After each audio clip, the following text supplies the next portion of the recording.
Series is on the air. This is Hal Cotton at Maiden Field, Detroit, where the Chicago Cubs and the Detroit Tigers are battling for the championship of the baseball world. The play-by-play descriptions of all the World Series games are brought to you again this year with the compliments of the Ford Motor Company, Mr. Henry Ford, Mr. Edsel Ford, and your local Ford dealer. These sponsors will be amply repaid if you get enjoyment from these broadcasts.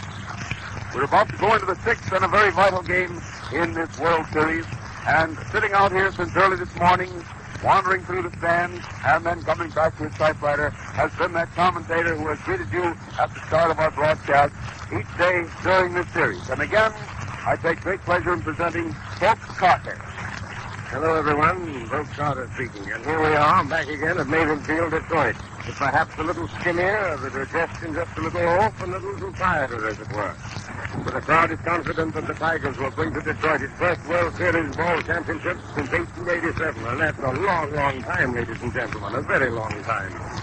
And Mickey Cochrane is patting himself on the back for playing a hunch yesterday, using schoolboy rule and us having Tommy Bridges in reserve to throw at the Cubs for the sixth game back in the Tigers' own lair. And why the Tigers feel confident can be put down to these reasons, that the team needs but one more victory to clinch that title. And victory often hangs on such slender threads as an error, a hit, or a smart piece of base running. And secondly, Tommy Bridges has 60 teammates to victory in this playing field already in this series. And Charlie Gehringer is hard put and fine pitcher who can still stand up under the pace. And although Lady Luck smiled and handed him the fifth game yesterday, she turned right around and strained a ligament in the shoulder of that great ball pitcher, Lon Warnecki, which most likely will make him unavailable for services again this year. So Charlie has had to call on the veteran Larry French, the veteran fourth side of the pitch for the Cubs.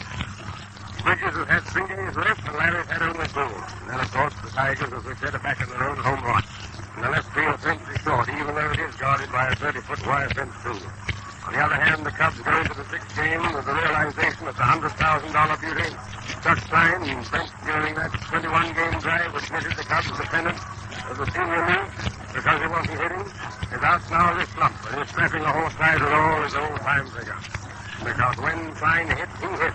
On the homer he snared Saturday when way up in the right field bleacher seats at Chicago, well nigh a 400-foot hit. And for 7 straight years, he never was once under 300. And this bit of psychology may make the Cubs tough customers for the Detroit wrecking crew today. But by 11 a.m., the enthusiasm of the crowd here was tremendous. And even the bleacher stand staged a little impromptu contest, egged on by the band and its cheerleader as a tribute to the ball game. What you'll hear now over the loudspeaker system of the ballpark is the line-out being given for all the crowd around, but you'll have it in just a minute, and Hal Cotton, so we'll continue right on. The left field bleacherites, of course, would let go a series of highly technical cheers, whereupon the right field bleacherites filled the air with derisive boos. Well, paying no favorites, the band would step around the right field and conduct the bleacherites there through the same cheering exercises, whereupon the left field spectators yelled, catcalled, and booed in counter-derision. And this kept up for better than 45 minutes, and it really was very funny. 2 straight solid banks of humanity, each trying to out-cheer and out-boo the other. And the running fire of shouted banter between the 2 stands continued the whole morning. The willingness to cheer almost anything indicates perhaps the intense feeling that runs through this automobile town. And to them, the return of prosperity in general is indelibly tied up with the coming of Mickey Cochrane to the town as manager of the Tigers and their sudden upward surge to the top flights of baseball. And in his first 2 years as manager, Cochrane has had 2 pennant winners, which is some feat in itself. And during those same 2 years, the payrolls of the city began to increase again. Pay envelopes grew fatter. The ranks of the unemployed thinned out, and the factory wheels hummed a happier and more cheerful tune. So Detroit came to look on its Tigers as a sort of prosperity personified. And hence the noisy affection for everything these players do, the excitement and the hysteria.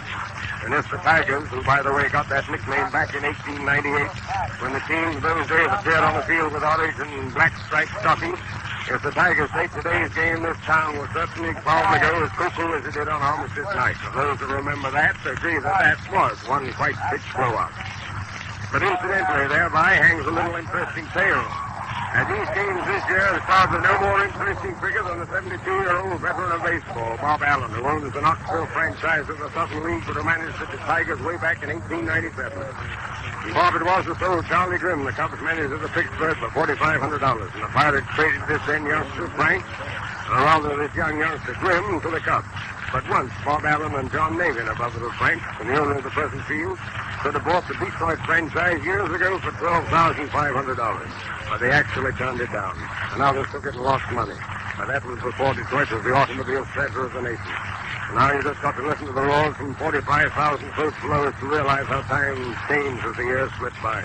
There used to be a planing mill in White Fields, where now it's beautiful green grass billiard-like in its smooth surface.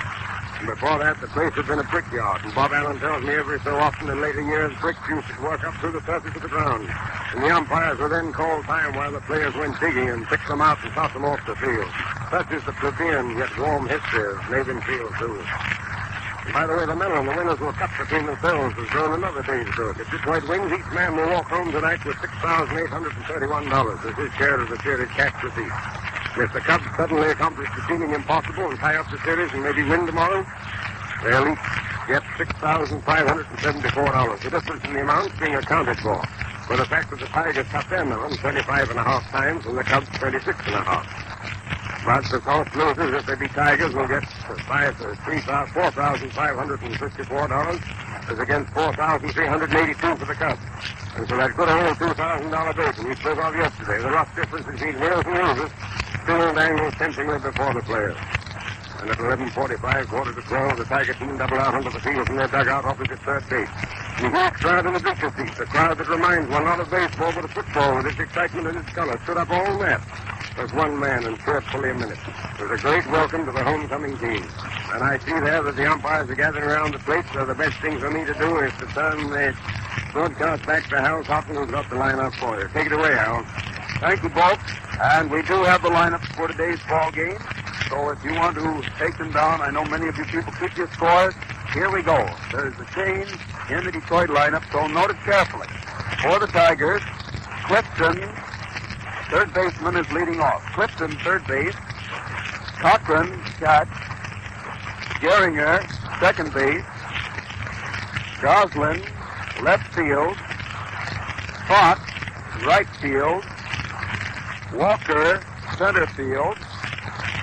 Rogel, shortstop. Owen, first base. And Bridges pitching. And now we pause while the band plays the national anthem.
And what the roar goes up from the bleachers when that national anthem is completed. That means that we'll be on our way pretty soon.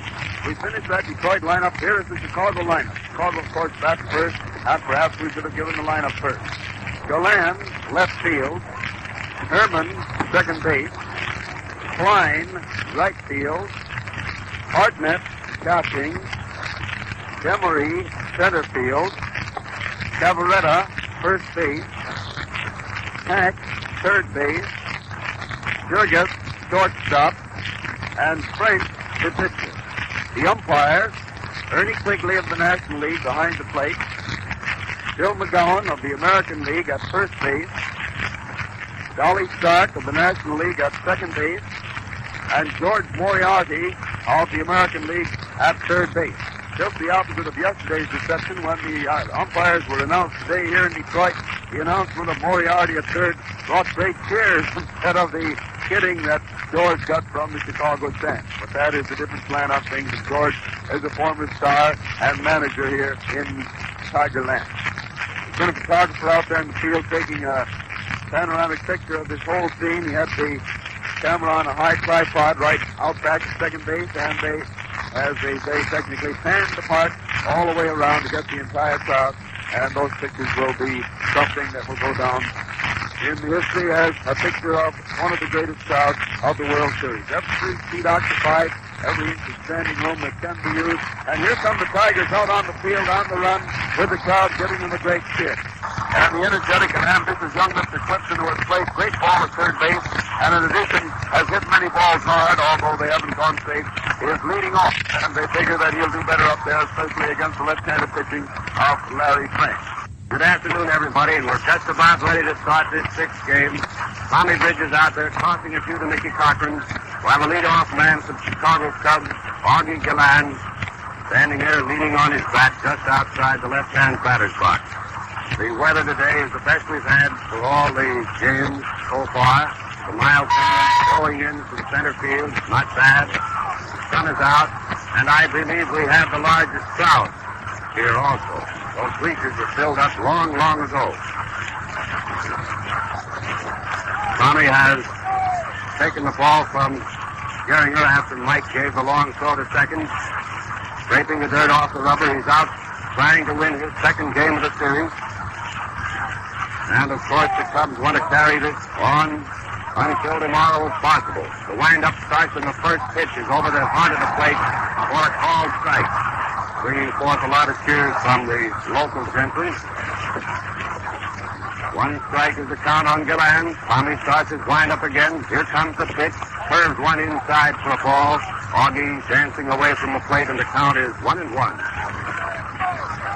Gillan so far is hitting 150 for the series. The next pitch, Gillan hits through the box. Bridges partly deflecting it. Rogel coming in front of second base to throw him out at first. A fast hard smash right back to the box. Bridges partly deflected it. Rogel came in fast on the grass, picked it up and threw to Owen for the out at first. Bridges and Rogel getting it pitch. Owen the put out. And here comes Billy Herman, right-hand batter, Cubs second baseman, carrying a batting average of .250 in the 5 games so far played. Bridges is ready, starts his windup, and the pitch is a little high and outside to the right-hand batter. Ball 1. 1 ball to count, 1 man out, nobody on, first inning of the 6th game. The arm goes up into motion. It is a fast ball on the outside corner, letter high, for a called strike. And the count is 1-1. Herman stands deep in the batter's box with his right foot on the back line. He hits a slow curve, bounding it back to the pitcher's box. Bridges throwing him out at first for the second put out in the first inning. 2 men out, nobody on, and Chuck Klein, who entered the game as a pinch hitter the other day, then got in as a regular when Freddie Lindstrom injured his finger, and powered one yesterday into the bleachers for a home run, and is carrying a nice batting average of .375. Left-hand hitter and a hard slugger. The first pitch from Tom is a little high and outside for a ball. 2 men out, nobody on, first inning, and to count 1 ball on the batter, Chuck Klein, playing right field for the Cubs. Tom's arm goes up for the next pitch. A high spot foul over near the visitor's dugout. That's down around first base way, and Owen smothers it for the third out. No runs. No hits. No error. 3 up and 3 away. Gillan hit a hard smash back through the box. Bridges deflecting it to Rogel, who tossed the runner out at first. Herman pounded a slow one to Bridges, who threw to Owen for the put out, and Klein fouled to Owen in front of the Cubs dugout. So we go into the Tiger half of the first inning of the 6th game, and Cleve Clifton, who has had no hits so far in the games he's been in, but has been playing a bang-up game on defense at third base and making his first appearance. Almost his first appearance as a regular. He's been in a few games this year, but very few. The kid has shown plenty of what it takes. Umpire Ernie Quigley dusting off the plate a bit, although it appears rather immaculate from up here. Boys haven't gotten a chance to slide into there and get guns all over it. Larry Frank, big left-hander, He was charged with a defeat the other day as a relief pitcher. In Chicago is the Cubs pitcher. And the first pitch is over the outside corner to a called strike. Clifton, his right-hand batter. And the next one, Clifton pops over slowly to third. Stanley Hack comes in, makes a nice pickup, and slowly retire the runner at first. A nice play by the Cubs third baseman, Stan Hack. He had to take the ball over near the foul line in front of third base. It was a slow roller, and he did not dare lose any time, nor straighten up to make the throw, which was perfect into Phil Camerata's hand. 1 out, nobody on, and Mickey Cochrane is up. Batting 2-11. Left-hand hitter in the first pitch is low, ball 1.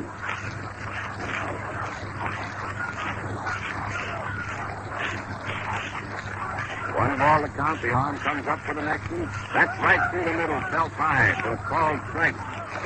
Now the count is 1-1 on right. 1-1 with 1 out. Nobody on. The Cubs fail to get a runner on in their turn at bat. Cochrane hits one into left field. It's dropping safely in front of Arnold's line for a single. The first hit of the day's ball game. Cubs it to manager Mickey Cochrane on the Detroit Tigers when he slapped one out in the left field for a single. With one man out and Charlie Gehringer up. Charlie carrying around a nice batting average of .368, which I believe leads all the regulars in the game. It does. His box is next with .364. The fine lead, having not been in all the games, and Gehringer finds the right field for a base.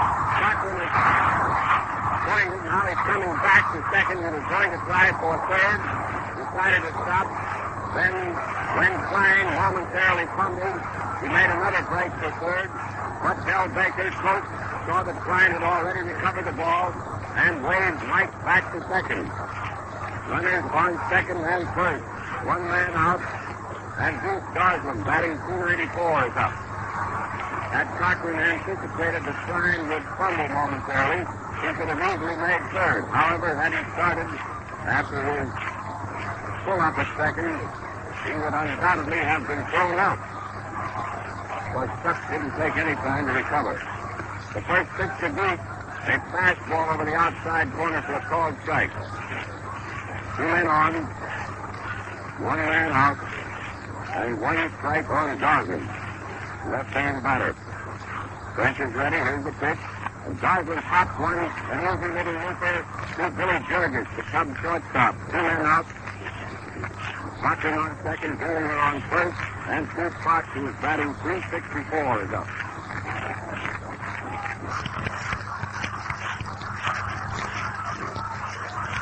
Frank looks over at first base, gets the sign and compartment, turns around toward second. He's ready.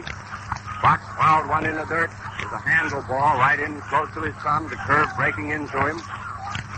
Coming from a left-hander, and Fox being a right-hand batter. Broke right in on Pete's thumb. 1 strike. 2 out, 2 on. And French is ready. The next pitch, Fox hit down third base, cuts over the bag. Knocks it out into foul territory, and sending Gehringer to third. A 2-base hit for Fox. The official scorer has ruled. Scoring Cochrane with the first run of the game, and sending Gehringer in the third, of course. It was a hard smash for Stanley Hack, the Cubs third baseman, to handle. He managed to partly block the ball, but shoved it on over into foul territory, and it squirted out into left field. So short and left that Gillan had to come far in to make the play, and that was why Gehringer got all the way to third and Fox to second.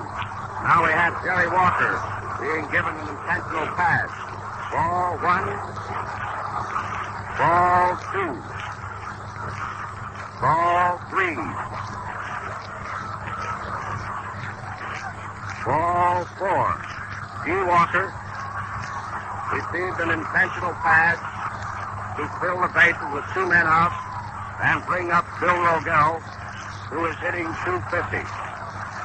Walker has been used as a pinch hitter twice and has failed to hit. Strategy of this, of course, is to create a play at any base. With 2 men down. Here's the first pitch to Rogel. He taps it, rolling it slowly in front of the plate, and it forces Gehringer at the plate.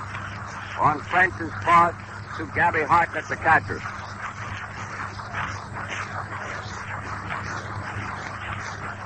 One run. 3 hits. No error. And at the end of the first inning of play, the Tigers are leading the Cubs 1-0. Come on in, Hal Cotton, and review that inning. Well, that inning made it look as though Tommy Bridges is starting off just where he left off the other day. And that is a very efficient young workman. In the first inning, one ball was hit hard. That was a smash by Deland. But Tommy floated up with his gloved hand enough so that Rogel could get over and get it in front of second base and throw him out. Herman then bounced easily to the pitcher, and Klein hit a high foul, which was easy for Owen at first. However, the Tigers changed the tune. After Clifton grounded out, Cochrane dropped the Texas leaguer and left for a single. Gehringer pushed one through the infield into right field for another single, Cochrane stopping at second. Then Goslin popped out, but Fox got up to his old trick of hitting doubles and hit one down just inside the left field line with Tack merely tagged. It scored Cochrane and put runners on second and third. Walker was purposely passed, and the strategy worked when Rogel tapped weakly to the pitcher, and the third man was forced at the plate. Now here we go in the second inning. Tigers leading 1-0. Take it, Ty. And Gabby Hartnett is up. Bridges' first pitch, a curveball, breaking over the outside corner for a called strike. Gabby bats him right-handed and keeps his right foot almost out of the batter's box, standing very deep, the back line. The next pitch curved away from Gabby for a ball, and the count is 1-1. Hartnett leading off in the second for the Cubs. Bridges starts his windup. Here's the pitch.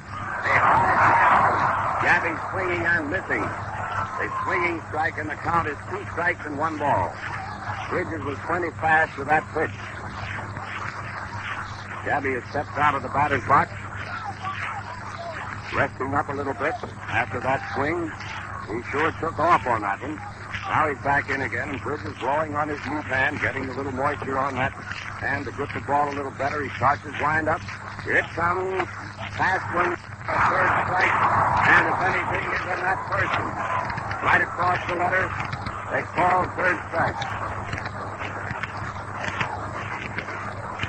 1 man out.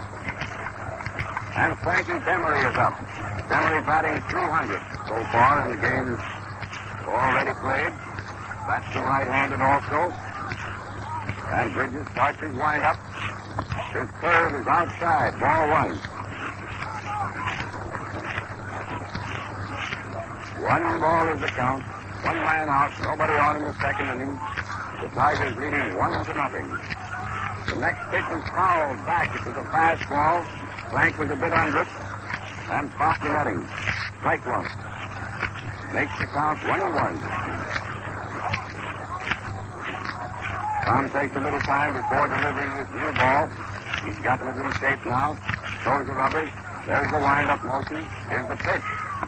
Third, low and outside. Ball 2. 2 balls, 1 strike. 1 out. Nobody on. Again, Tommy flexes his right shoulder a little bit. Takes a stretch. Now he gets on the rubber. Starts his wind-up.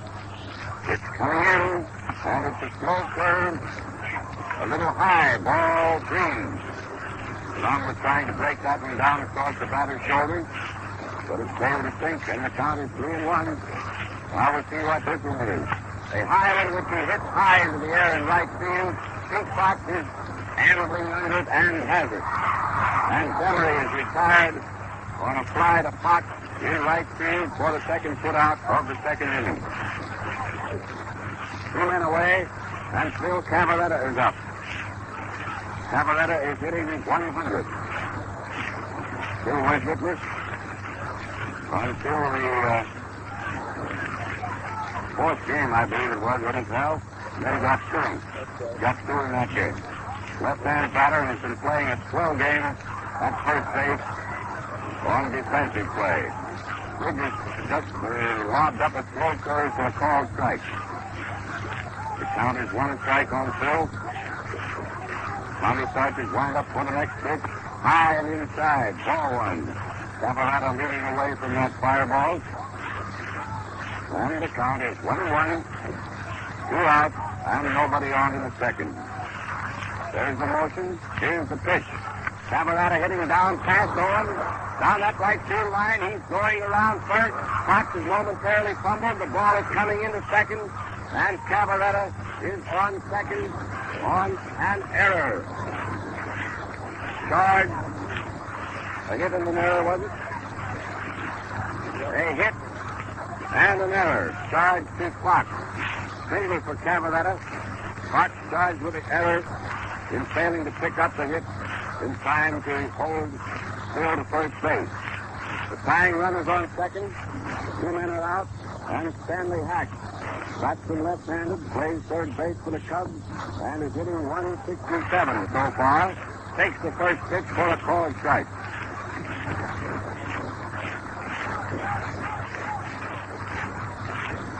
One strike on Hack.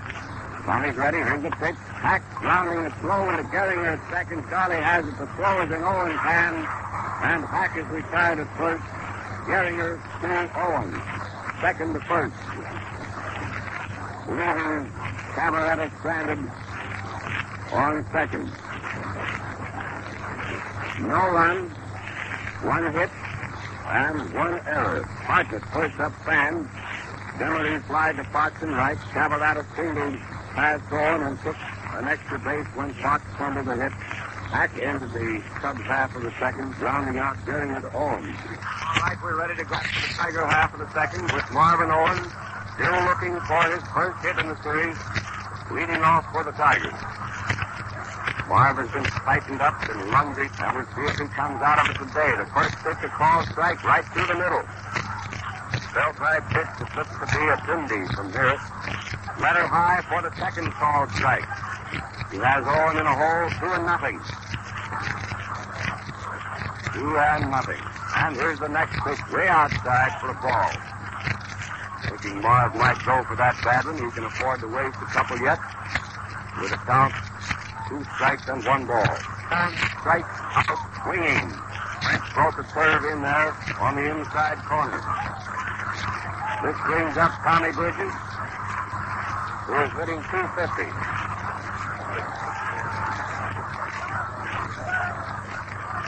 Tommy comes up slowly, gets quite a hand from the local audience.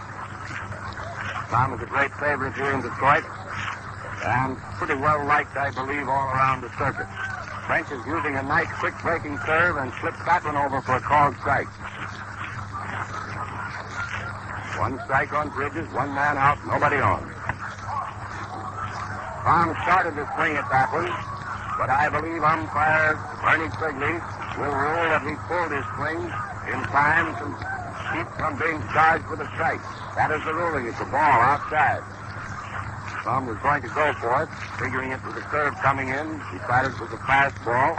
And there's a called strike. Came right over that outside corner. And the count is 2 strikes and 1 ball. French working very nicely. 2-1. The arm goes up in the motion. Bridges hitting the pounder to second base. Billy Herman comes in fast and throws the runner out at first. Bill Cavaretta cooperating there by making a sitting catch of a rather wild toss by Herman. Bill had no chance to straighten up to aim that one at the throw from the ground. And there are 2 Tigers out, nobody on, and Flea Clifton is up, looking for his first hit. Score 1-0 in favor of the Tigers. A swinging strike. French is quite fast and has a nice breaking curve. He's deceiving the local batters. 1 strike on Clifton. The arm goes up for the next pitch, and Flea fouls that one into the dirt. And against umpire Quigley's right foot for the second strike. 2 strikes and nothing. 2 men out and nobody on. There's the motion. Here's the pitch.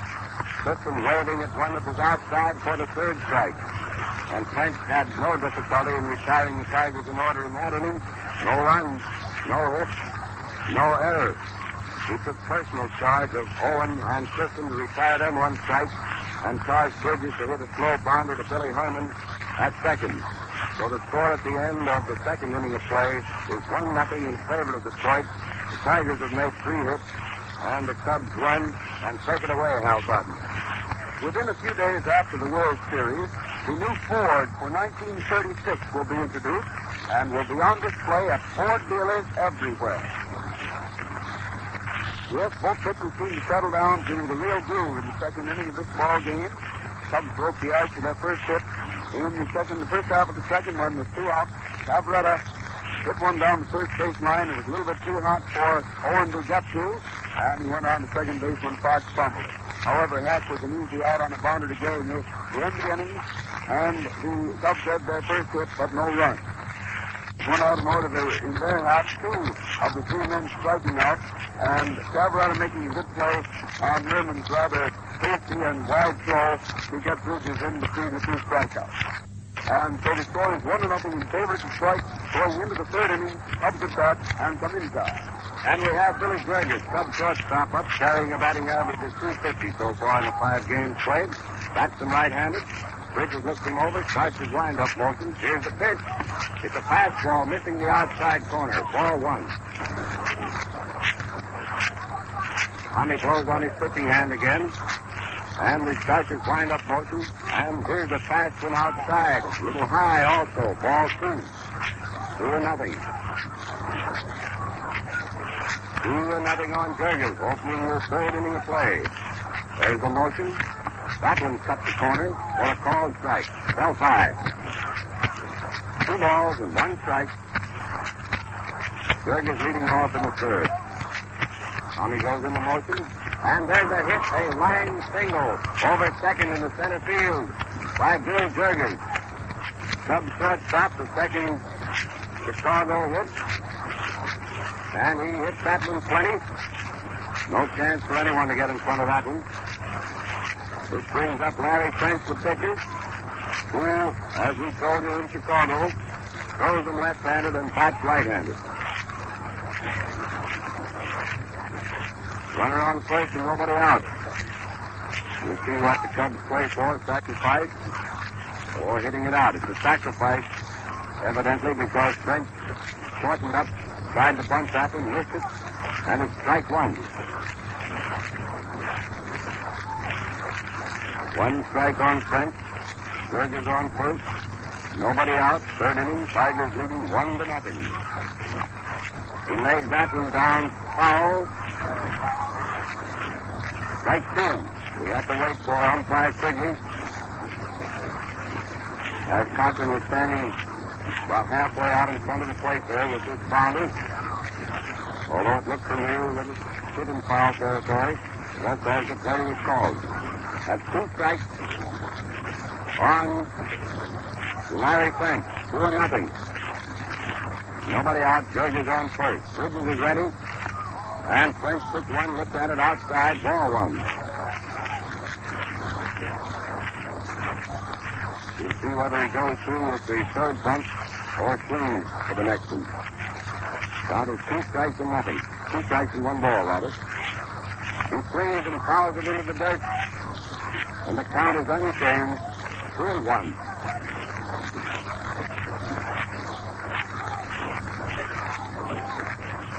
Bridges has a new ball. He's rubbing the shine off of it a bit. Gets up on the hill and faces the batter again in pitching position. And here it comes, a swinging third strike. Bridges getting him on a high fastball. 1 man out. And Augie Gillan is up. Augie's the boy that hit the hard ball through the box first time at bat, which Bridges partly deflected to Rogel for him out at first. That Clown didn't able to touch it at all. It would have gone through for a base hit. Augie bats him left-handed, puts the first pitch, a called strike over that outside corner. 1 man down, 1 man on. Gehringer's taking a bit of a lead. Goes across the first, keeping from getting too far away from the initial sack. Tom receives the ball from Owen again. Gets up on the hill, looking him over. He's ready to pitch. Here it comes. A fast one outside. Ball 1. That makes the count 1-1. 1 out, 1 on. A lot of bases. Tom is ready. Here's the pitch. It's high and inside for the second ball. A fastball. 2 balls, 1 strike. 2-1. Bridges throws the rubber. Here comes the pitch, and it's high and inside for the third ball. Now he's in a bit of a hole behind the batter with a count 3-1. Runner on first and nobody out. Cochrane has come up out of the start. Here it comes. It's a called strike, a fastball right through the middle. And the count is 3-2. Augie playing the string out. 3-2. Tommy gave him his Sunday pitch that time. A plenty fastball. Breaking for second, Jurgens goes on the pitch as Gehringer grounds to Gehringer, rolled over Charlie's hands, out into short right field, and has scored a base hit, sending Jurgens to third. A base hit for Gehringer. Then third. Ball was hit well up toward first base. Gehringer managed to get his gloved hand in front of it. Could not stop it, and it scored as a hit. Runners on third and first. 1 out. Billy Herman is up. And the first pitch, a called strike. The Cubs are in a swell spot here to tie the score. If Herman can get one safely or even a long fly. Ball inside. And the count is 1-1. Herman bats them right-handed. Tiger infield playing back, paying no attention to the runner on third, playing back for a possible double play. With one man out and third and first occupied. The count is 1-1 on Herman. Bridges is ready. Looks around. Here's the pitch. Herman lined a hit over Gehringer's head into right. Here comes Jurgens home with a tying run, and Gehringer is out at third. On a 12 throw from Pete Spot to 350. A single by Billy Herman, driving Jurgens home with a tying run. Gehringer out at third. Spot to Clifton.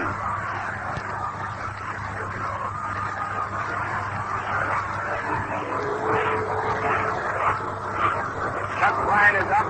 2 men out. And we start a new ball game, boys and girls. All tied here, all square in the third inning. 3 hits have accounted for 1 run. Tigers made 3 hits to get their 1 run. Hits are now 4 and 3. And the first pitch to Klein is a line drive over Fox's head. He's going back to the scoreboard. Makes the catch just before crashing into the scoreboard in deep right field. Klein was really against that one. Had he been able to lift it a little more, but it was a line drive to Fox in deep right field. Fox taking it while up on his toes just before crashing into the scoreboard. 1 run. 3 hits, no errors, and it's all square at 1 run with 2 1/2 innings played. Tigers coming to bat in the third. Jurgens opened the inning with a single. French, after trying to sacrifice unsuccessfully, struck out swinging. Gehringer singled past Gehringer, sending Jurgens to third. Herman lined a single over Gehringer's head into right, scoring Jurgens with a tying run, but Gehringer was thrown out trying to take third on Fox's good toss to Clifton. Klein ended the inning, lining to Fox on the first pitch. Mickey Cochrane is first up for the Tigers in the third, and the first pitch is a called strike on Mike as French sent one over belt high through the middle. And the next one, Cochrane fouled into the stands for the second strike. Souvenir ball. Count is 2-0 on Mike. There's a wind-up. And it's low over the plate, but low. Ball 1. 2 strikes and 1 ball. The tied score of 1-1. 3rd inning. There's the motion. Here's the pitch. Curve outside, ball 2. 2 balls and 2 strikes. French gets the sign from Hartnett. Ready to go now. There's the wind-up motion. Coming in. High and inside, dusting Mike off. He dropped to the ground to keep from being hit on the beard with that one. And the count is now 3-2. There's the wind-up motion. Here's the pitch. Cochrane driving a foul out left field way. Gehringer is going for it. So is Hack and Gehringer, but the ball drops to the ground and bounds into a field box. And the count's just 3-2. New ball coming into play. Tossed out by umpire Quigley to Hartnett, who in turn tossed it out to Phil Cavaletta, who has handed it to Billy Herman. Now handing it to Larry French, while the Augie Galland, the left fielder, Phil Gehringer, the shortstop, and Stanley Hack, third baseman, finally get back to their positions after their long cross-country run. French is ready. Here's the pitch. Cochrane grounding to Cavaletta at first, who tosses to French for the put-out. 1 out.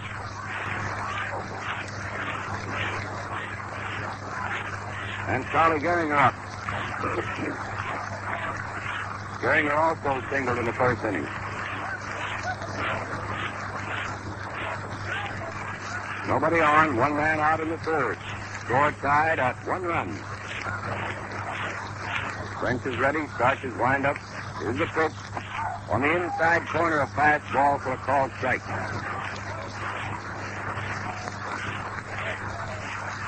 Larry gets the sign, doesn't waste much time, starts his pump handle motion, and it's a called strike also. Better high pitch on that inside corner. Makes the count 2 strikes on Gehringer. 2-0.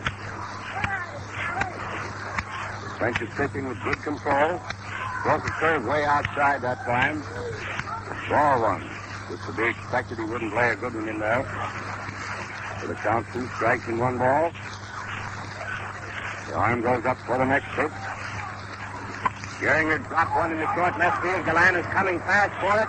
He can't get to it. The ball drops to the ground, just beyond him. And Gehringer is safe at second on what will probably be scored a 2-base hit. Flying short left field.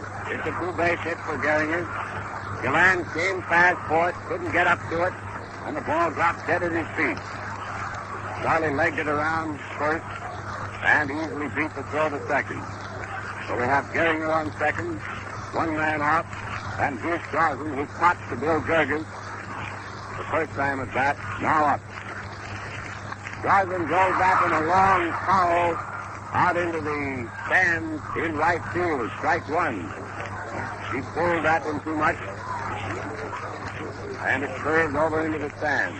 The wind is blowing toward the right field bleachers. Trumbull Avenue bounds the ballpark out that way. So if in the course of this game any of us mention a ball being hit into Trumbull Avenue, that means it's over the right field wall. Swinging, strike 2, going for a pitch that was over the outside corner and low. And the count on the Goose is 2-0. Gehringer on second, 1 man out in the 3rd. The score tied at 1 run. French is ready. Here's the pitch. Curve way outside. Ball 1. It popped out of Gabby's glove. No damage was done, however, as Gehringer is playing it safe at second base. Mr. Hartnett has a habit of throwing very well to bases. The boys respect that arm. Down to 2 strikes and 1 ball on Leon the Goose Goslin. He has Gehringer backed off second. Hack has the ball, chasing Gehringer back to second. Gehringer got back safely, and Goslin is on his way to first. And is out. Gehringer returned to second safely. Goslin had already gone down to second and hustled back to first but was thrown out with Bill Cavalera to Hack to Cavaretta. Hack chased Charlie clear back to second without crossing the ball to anyone else. And when they found two men at one base, Gehringer is the one entitled to it. Goslin had to break back for first, and French chased him a little more, then finally tossed to Cavaretta for the putout. Two men out. Gehringer on second. Pete Fox, who drove in the first run, is the batter. And the first pitch is high and outside. Ball one.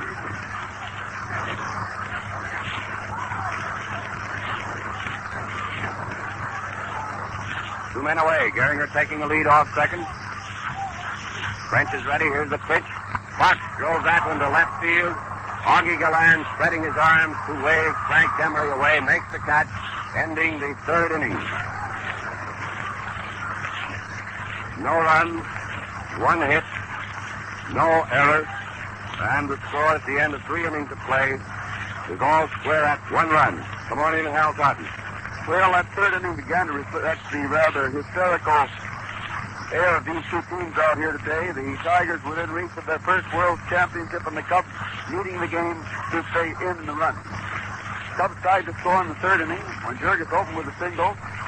French tried to sacrifice, failed, and struck out, but Galland crashed a single off Gehringer's glove into right field, putting Jurgis on third. Herman singled to right center, scoring Jurgis with a tying run. Galland tried for third and slid in safely. He protested rather vociferously for a moment because the third baseman Clifton had hooked him off the bag after he slid in, but the umpire ruled that he was in there anyway, and so that's the way it stood.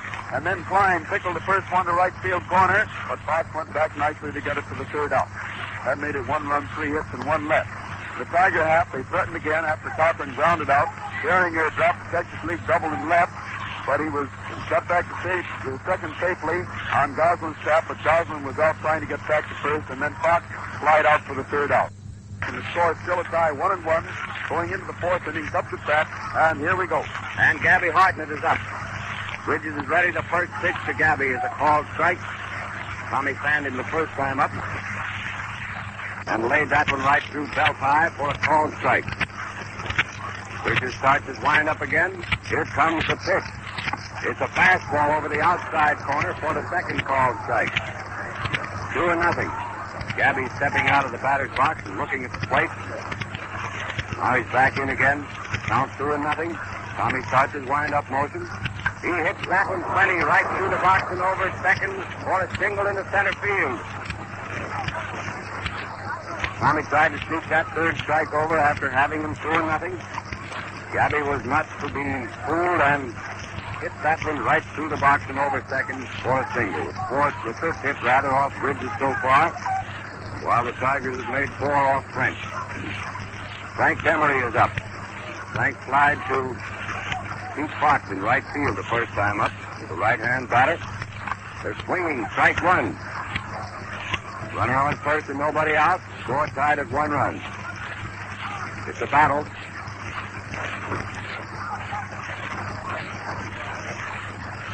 Tommy rubs the shine off the new ball. Gets up on the hill again. Brushes the dust away from the pitching rubbers. Looks around to see that Hartnett isn't too far off the bag. He's ready to pitch. A little low. Ball is 1. And the count is 1-1.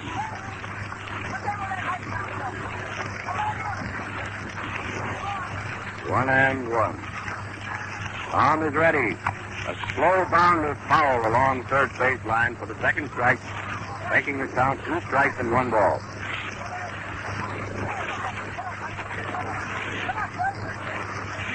Hartnett coming back from down around second base where he had gone on that when he heard the bat crash into the ball.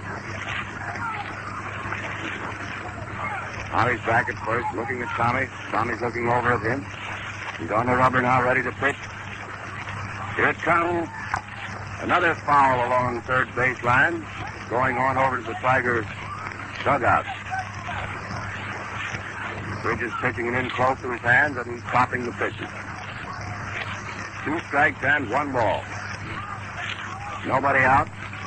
Partner on first, and the batter is Frank Demery, Cubs center fielder. Bridges throws the rubber, and here's the pitch. High and inside. Frankie leaning away from that fast one. Good idea. Count 2 strikes and 2 balls. 2-2.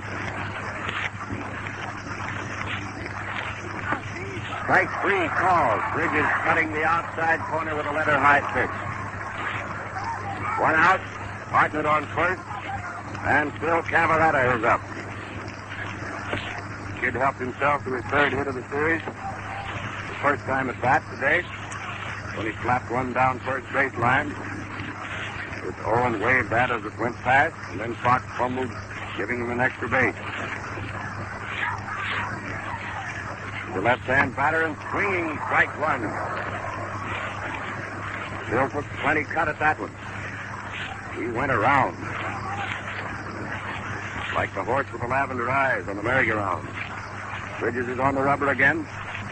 Looking to the batter over. Here's the pitch. Cavaretta popping in the air. Down near second base. Fire chief Billy Rogel is standing right at the bag to make the catch.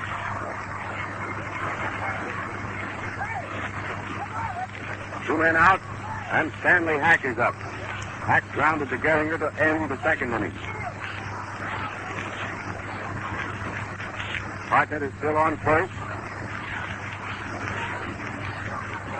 Hack is a left-hand batter also. Bridges blows on the pitching hand. Flex the fingers a bit. Now he's facing the batter, and the first pitch is fouled back into the dirt. Strike 1. 1 strike on Hack. Tommy takes his glove off and rubs up this new ball with both bare hands. Glances over to Hartnett. Gabby has a bit of a lead on and not holding him very close to the bag now, playing rather deep for a left-hand batter. Strike 2 called. Bridges served a very slow curve that time, but was considerably more than a wrinkle. And the count is 2 strikes. Again, Tom blows on the pitching hand, lifts in, gets the sign from Cochrane. Mike comes up out of the crouch. The mid is up there for the target. It's a foul ball coming up here. It may come in. No, it just, you heard it probably, just hit on the roof above it. So the count remains 2 strikes and nothing. And Bridges has to go to work with another new ball.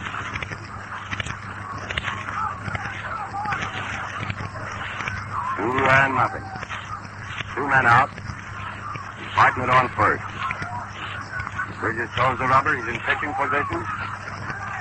They smash on the ground to Gehringer, right at him, and the throw is on its way. Hack is retired at first. Gehringer to Owen, second to first. No run. 1 hit.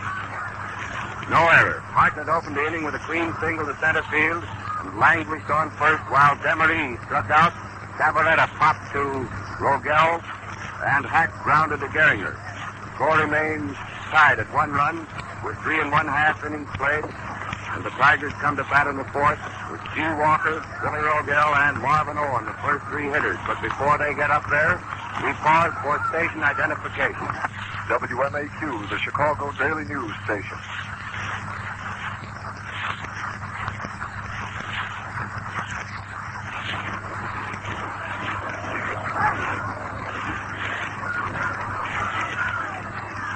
This ball game is quite even all the way around. The Cubs have been at bat in 4 innings and have 5 hits and 1 run, while the Tigers have batted in only 3 innings and have 4 hits and 1 run. There's the evening hit. Walker singling on the first pitch into right field, hitting it on the ground between Herman and Cavaretta. That evens the hit. He receives an intentional pass the first time at bat. Rogel is up. Bill ended the first inning by forcing Gehringer at the plate with 3 men on and 2 men out. Prince takes his stretch. And the first pitch to Rogel is a hit into left field on the ground between Burgess and Hack. shortstop and third base. Walker on second, Rogel on first, both boys hitting the first pitch. Incidentally, Rogel is batting right-handed, of course, against the left-hand offerings of Larry French. He's a switch hitter, but would rather bat left-handed. The Cubs bat boy is on his way out to the runway between the left field pavilion and the stands to order a Cubs pitcher to warm up. Marvin Owen is up. No hits so far. A hard bunt to third. Forcing Rogel at second on Hack. Good throw to Bill Gehringer, the shortstop. Stanley played that ball perfectly, coming in fast to take this bunt from Owen. Took a quick glance, saw that he had a chance for Rogel at second, and made the play perfect. One out. Walker on third. Owen on first. And Bridges is up.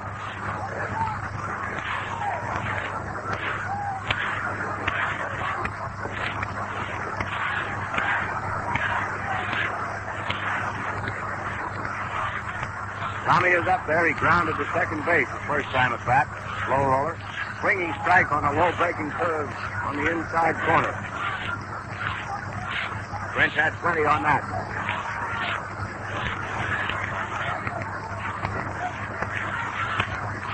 Stage is set for a double play. With second base, first and third being occupied, and one down. A fastball way outside. And the count is 1-1. 1-1 on Bridges. Walker on third. One man out. French is ready. Here's the pitch. Another pitch outside. Ball 2. 2-1 is the count. 2 balls and 1 strike.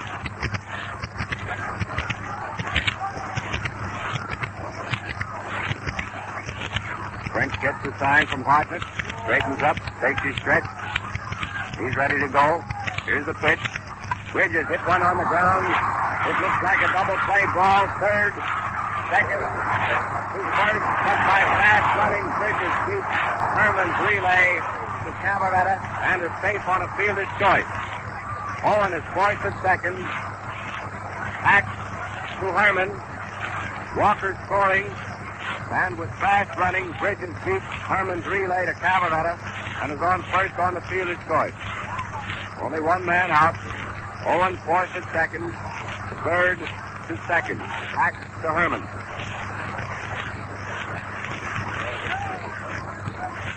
Two men gone.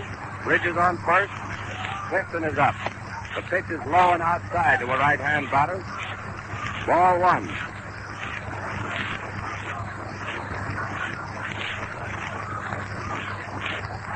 French is ready. His arm goes up in the motion. Clifton grounding to shortstop. An easy chance to Bill Gehringer, who picked it up and tossed to Billy Herman to force Bridges for the third out. Side retired on fourth out. 1 run. 2 hits. No errors. The Tigers are leading at the end of the fourth, 2-1. Come on in, Hal Cotton. This broadcast of the World Series comes to you with the compliments of the Ford Motor Company and the Ford Dealers of America. Well, the fourth inning saw the Cubs make a rather futile gesture with Hartnett opening with a single, and he was still on first base when the next 3 men were out. In the Detroit half, however, the Tigers again went into the lead by 1 run. Walker opened with a single to right, and Rogel also hitting the first pitch single to left. Owen tried to bunt, but Hack made a daring and perfect play to force Owen at second. However, Walker went to third. And then on Bridges' bounder, it looked for just a second as though they were going to get a double play, but the ball was hit slowly, and while the play was made perfectly, Bridges hustled hard and got to first base, allowing Walker to score to give the Tigers their 2-1 lead, which they now hold at the end of the fourth inning. We're going into the fifth, and here we go. All right, here we are with Bill Gehringer up. Owen front, forced Rogel at second. Cal. Right. Billy Gehringer is up. He's had 1 hit and has scored the 1 Cub run so far. He looks at the first pitch, which is low and outside. Ball one.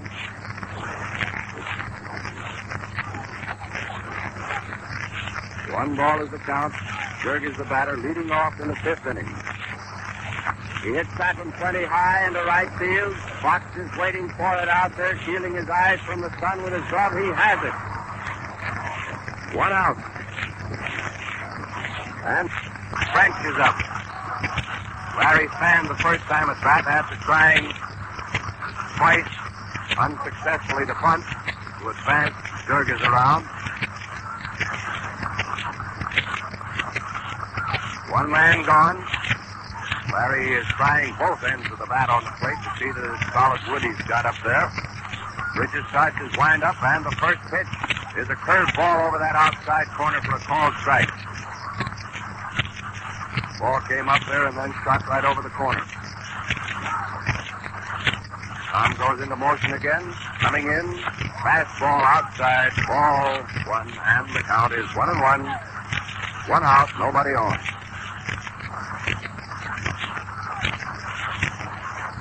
There's the wind-up motion. Here's the pitch. And it looks like a hit. It is a hit out into right field on the ground between Gehringer and Owen. For a single for Larry French. The 6th sub hit. And that makes the hits all even again. 6 apiece. It's quite a ball game, boys and girls. Don't think it isn't. Runner on first. One man out. And Augie Gallan with one hit and 2 times at bat is up.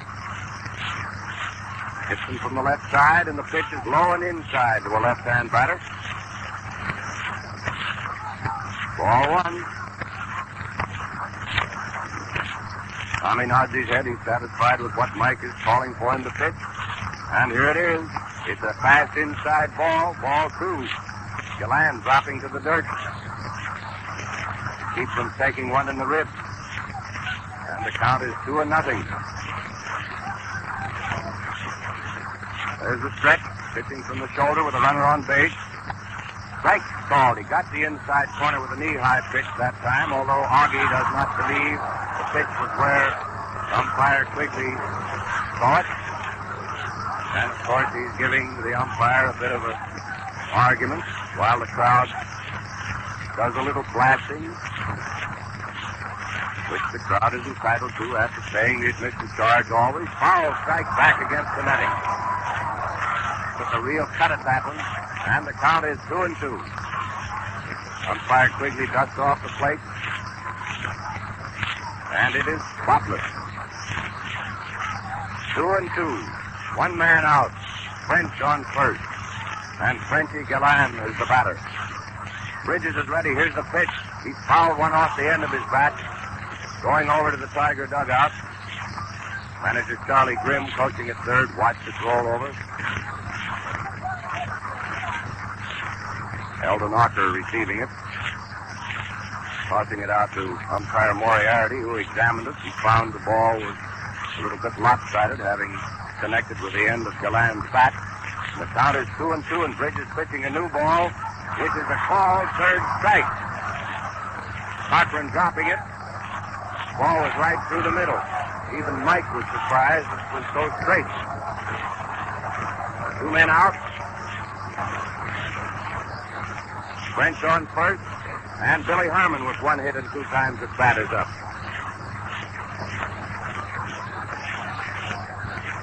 Bill is a right-hand batter and stays far away from the plate and deep in the batter's box to hit after the curve break. That one was not a curve, but a high, hard one inside. Ball 1.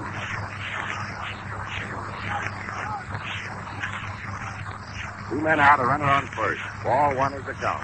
Bridges ready, and a slow curve a little high. Ball 2. 2-0. Tommy blows on the meat hand so he can get a better grip on the apple. Steps up on the rubber again. Has the sign from Cochrane. Mike is holding up the big mitt for a target. Here's the pitch. Another high fast one, ball 3. And he's behind the batter, 3-0. One man out. French on first. Two men out, rather, and French on first. Strike called. He just aimed that one. There was nothing on it. Pitch came right through letter high. Count is now 3 balls and 1 strike. And Bridges is ready to deliver the next pitch. There's a drive that's going out into left field, going way out. It's in the bleachers over the screen for a home run, putting the Cubs in the lead as French shots home ahead of Billy Herman. That makes the score 3-2 in favor of the Cubs. He leaned against that fastball with a count 3-1, and it was a line drive over the screen, which is 20 feet high, in front of the bleachers in left field. Foot of the bleachers, 300 feet from the plate. The ball was well tagged, my friends, well tagged. Bases are empty now. Line is up. The score, 3-2 in favor of the Cubs. And the first pitch, a called strike on Tuck. Tuck fouled the next one, a slow curve over along first base line. All the officers in blue got that one. The count is 2-0. 2-0, 2 down and none on.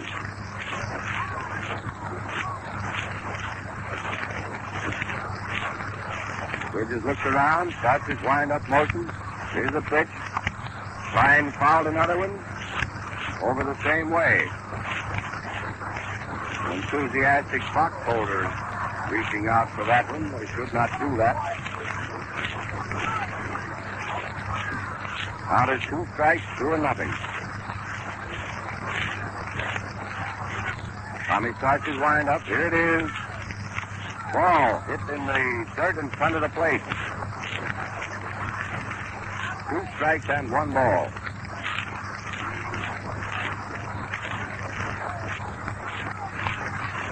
The count is 2 strikes and 1 ball, and there's a base hit for Klein. A line single into right center field on the ground, down near second base, too far down for Gehringer.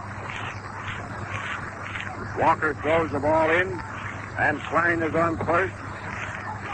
With 2 men out, Gabby Harkness with 1 hit and 2 times at bat is up. The score, in case you've just tuned in lately, is 3-2 in favor of the Cubs. And we're playing the first half of the 5th inning of the 6th game of the 1935 World Series here at Maven Field in Detroit. Gabby is in there, ready to swing. Big, powerful right-hand batter. Klein taking the lead off first. Here's the pitch. It's through the middle for a called strike.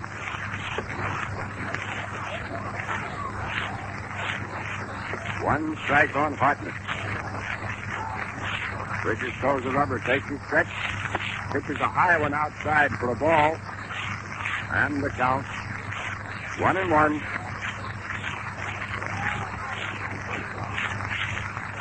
One and one. Ball 2. Tom missed the outside corner with a fastball. So it's 2 balls and 1 strike.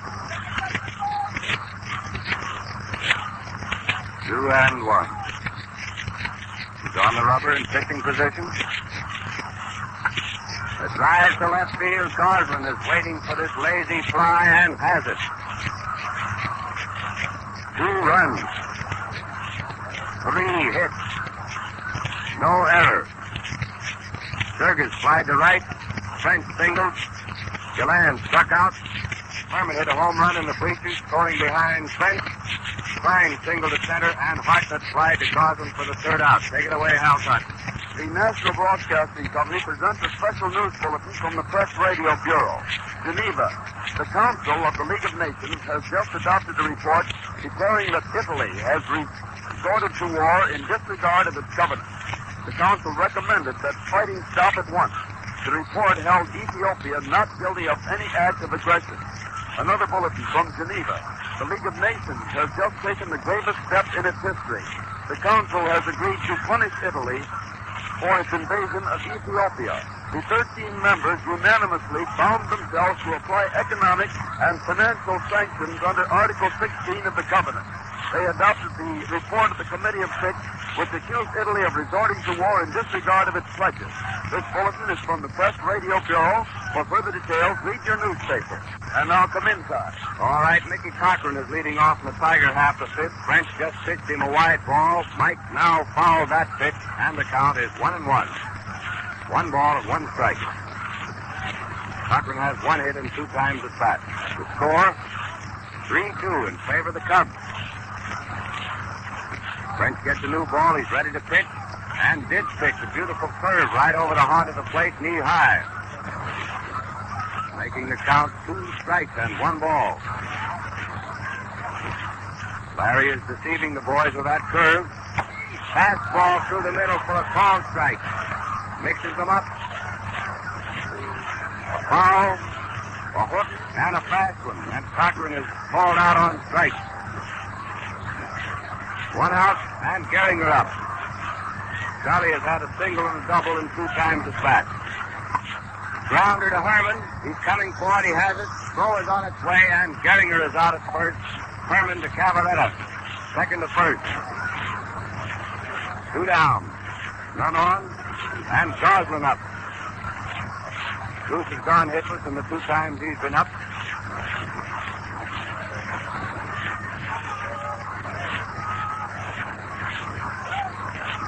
French is ready. Starts his wind-up motion. And the first pitch is a slow curve, just breaking outside. Ball 1.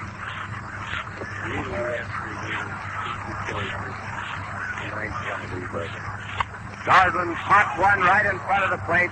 Gabby Hartnett is walking out to make the catch, ending the 5th inning. No runs, no hit, no error. The Tigers being retired in order. And take it away, Hal Tuck. Well, at the end of the 5th inning, we find the Chicago Cubs ahead for the first time in the ball game, and French with a 1-run lead to work on. In the first half of the 5th, Jurgis opened with a long fly to right, and then French pushed one past Gehringer into right field for a single. Galland watched the third strike close pass, but Billy Herman, ordered one pretty well up into the left field bleachers for a home run, scoring French ahead of it. Klein then followed with a line single to right center, but he was still on first when Hartnett flied out on a high one to Goslin. Made 2 runs, 3 hits, and 1 man left on base in the 5th inning. The last half of the 5th, Cochrane was called out on strikes for Detroit. Gehringer rolled out to Billy Herman, and Goslin popped to Gabby Hartnett in front of the plate for the 3rd out, and it was no runs, no hits. The result is that the Cubs now lead the Tigers by a score of 3-2 at the end of the 5th inning. The Cubs have made 8 hits, and the Tigers have made 6 so far. And here we go into the 6th inning. Frankie Demery is up. Right-hand batter has had no hits in 2 times at bat, and the first pitch of Bridges is outside. Ball 1. 1 ball is the count. Tommy's arm goes up for the next pitch, and it's a called strike cutting the outside corner knee high. 1-1. 1-1 on Demery. Demery is knocking the dirt out of his feet as he says a few words to umpire Quigley. Now he steps back into the batter's box. Bridges is ready to go. There's the motion. And the pitch is hit on the ground. The shortstop, Rogel, coming up with the ball and throwing him out from deep short.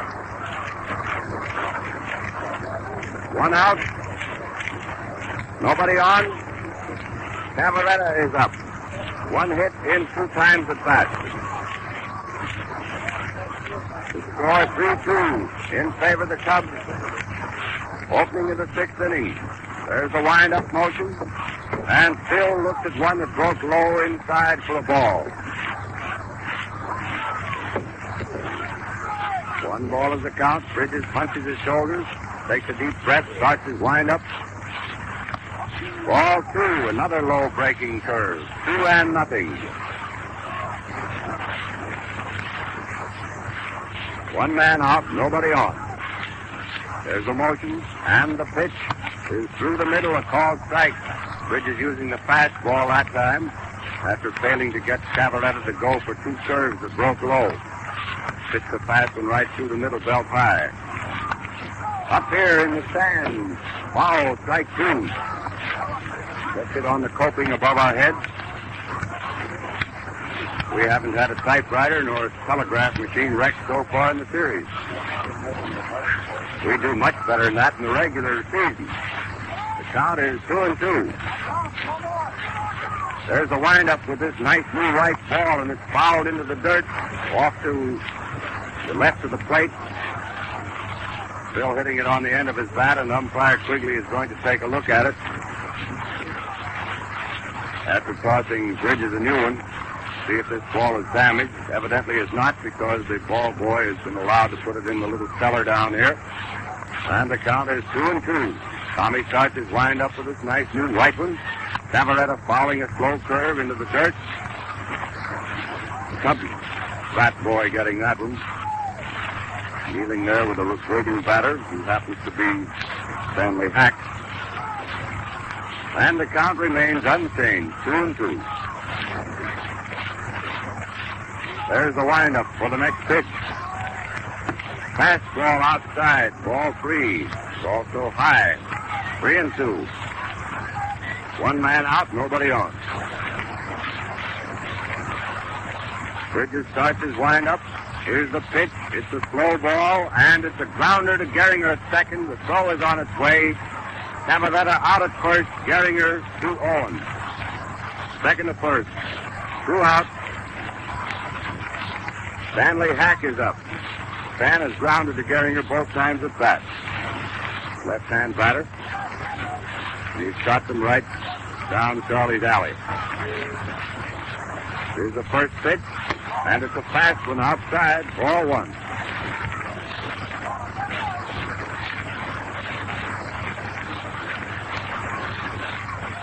And the motion starts for the next one. Ball 2, high and outside. 2-0. The score, 3-2 in favor of Chicago. The count 2-0. A drive to right, it's going safely out there for extra bases. Bounding against the scoreboard on the first hop. Fox is throwing it in, and we have Hack reposing on second base, a 2-base knock into deep right field. There was no chance in the world for Fox to get in front of that one. When it left here, we knew it was going for at least 2 or maybe 3, depending entirely upon how the ball would rebound from the scoreboard. Found it perfectly for Fox to make a quick play into second base. So we now have Hack on second, 2 men out, and Jurgens is up. 1 hit and 2 times at bat.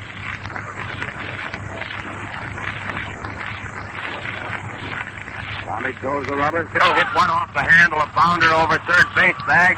Clifton taking it and flagging Hack as he was coming into third. Hack made a great duck to try to get away from him. Skidded out of the baseline, and umpire Morey is explaining the tactics there. But he did not need to tag him when he ran out of line. So it does not matter as far as the scoring is concerned, whether or not Clifton tagged him. He was the man nearest to him and gets the put out.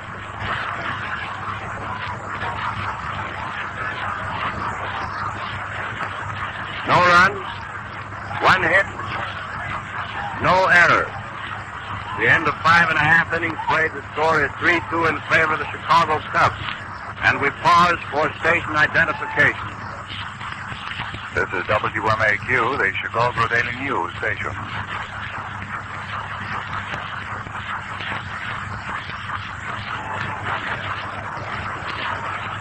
Going into the Tiger half of the 6th, Pete Cox will be the first batter for Detroit, followed by G. Walker, with Phil Rogel coming up.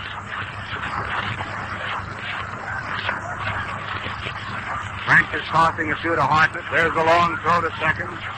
The crowd is in very much of a hubbub over that play at third.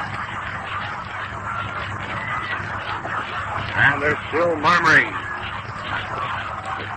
Cheering now for a Tiger hit, being a very local partisan crowd, of course. And the first pitch to Fox, they call strike. Over the outside corner, letter high. Fox pops that one into short left field. Augie Galland has no trouble getting under it and now has it for the put out. One out, and Walker is up. Walker walked the first time, singled the second time.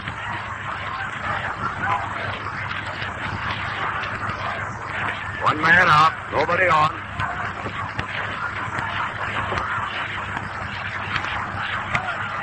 French raises his arm for the pitch, and it's way outside, 4-1.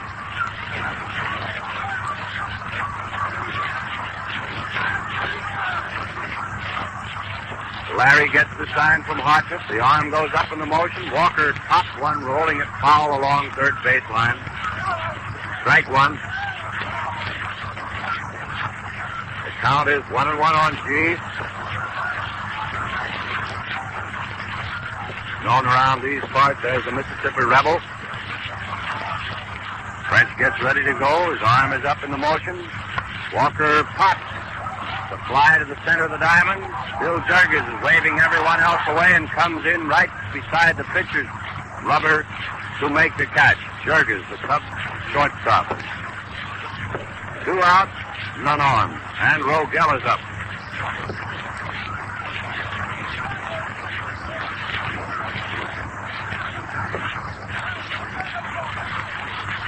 Two men down, nobody on.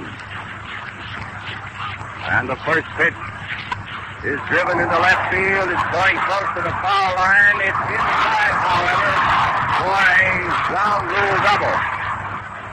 A ground rule double deep into the left field corner. Dropped just inside the foul line, and a fan reached out from one of the boxes there to make a grab at it. The ground rule double deep in the left field corner for Rogel. 2 men out, and Marvin Owen is up.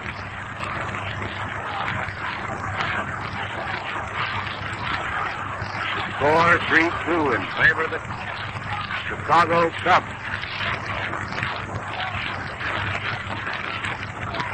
French takes a bit of time, picks the dust off the pitcher's plate. Now he's up there in the hole, taking his stretch. And the first pitch is a single. His first hit of the series. Rogel is spinning around third base, coming home with a flying run. Marvin Owen, who has been the goat of the series, delivered his first hit on the first pitch. A line single to left field to drive Bill Rogel home with a tying run. And the crowd here at Navin Field is in pretty much of a frenzy.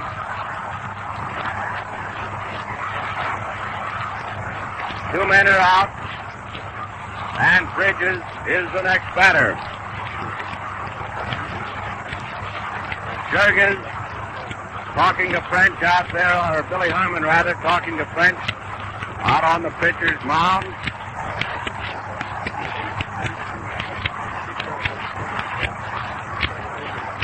Now Herman has gone back to his position at second base. And the first pitch to Bridges is a swinging strike. Going for one across the letters. One strike on Bridges. The arm goes up for the next pitch. Curve outside, ball 1. 1-1.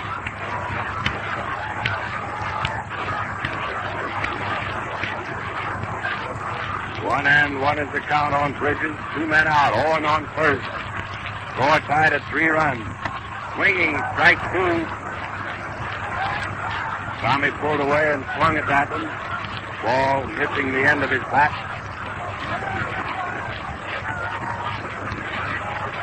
Larry rubs the ball a bit. Takes his stretch. Owen takes a bit of a lead. Bridges struck out, swinging. A low curve breaking in close to his feet. 1 run. 2 hits. No error. And while it really resembles a cat and dog fight, it's a tiger and bear. It's quite an animal act. So take it away, Hal Cotton. You're receiving this broadcast of the World Series with the compliments of the Ford Motor Company. Well, we're tied up again. What do you know about that? This series is one of the doggonest knockdown and drag-out affairs I've looked at for years. In the first half of the 6th, Rogel opened by making a great throw on Demring's slow hit bounder to get him at first base. After Cavaretta grounded out, Hack doubled to the right field corner, but was out tagged out at third base on Jurgis' bounder down there to Clifton. There's some argument on that, you'll remember, but umpire Moriarty, with illustrations and gestures, showed that the runner was out for running out of line as well as being tagged out. No runs, 1 hit. The last half of the 6th, Fox and Walker were easy outs on pop flies, but Rogel came up with his second hit, a long double to the left field corner, and then Marvin Owens, saving his 1 and first base hit of the series for that one spot, drove in the tying run, scoring Rogel with a single to left. But Bridges ended the inning striking out, and we go into the 7th inning with a score tie, 3-3. Here we go. Larry French is first up for the Cubs. Got 1 hit and 2 times at bat. Green single to right field the last time up. Bridges starts his wind-up motion, and the first pitch is high, ball 1.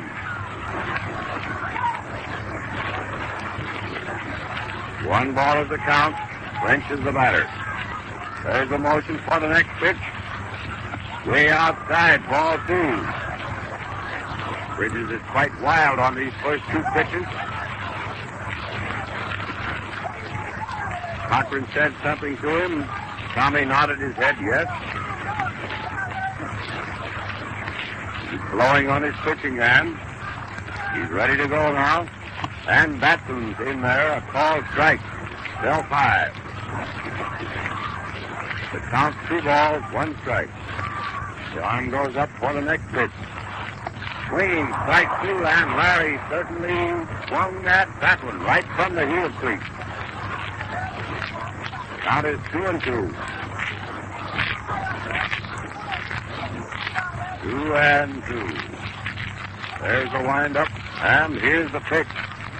Swinging strike 2, going for a slow ball that time. 1 out. Nobody on. And Augie Gehringer is up. 1 hit and 3 times at bat.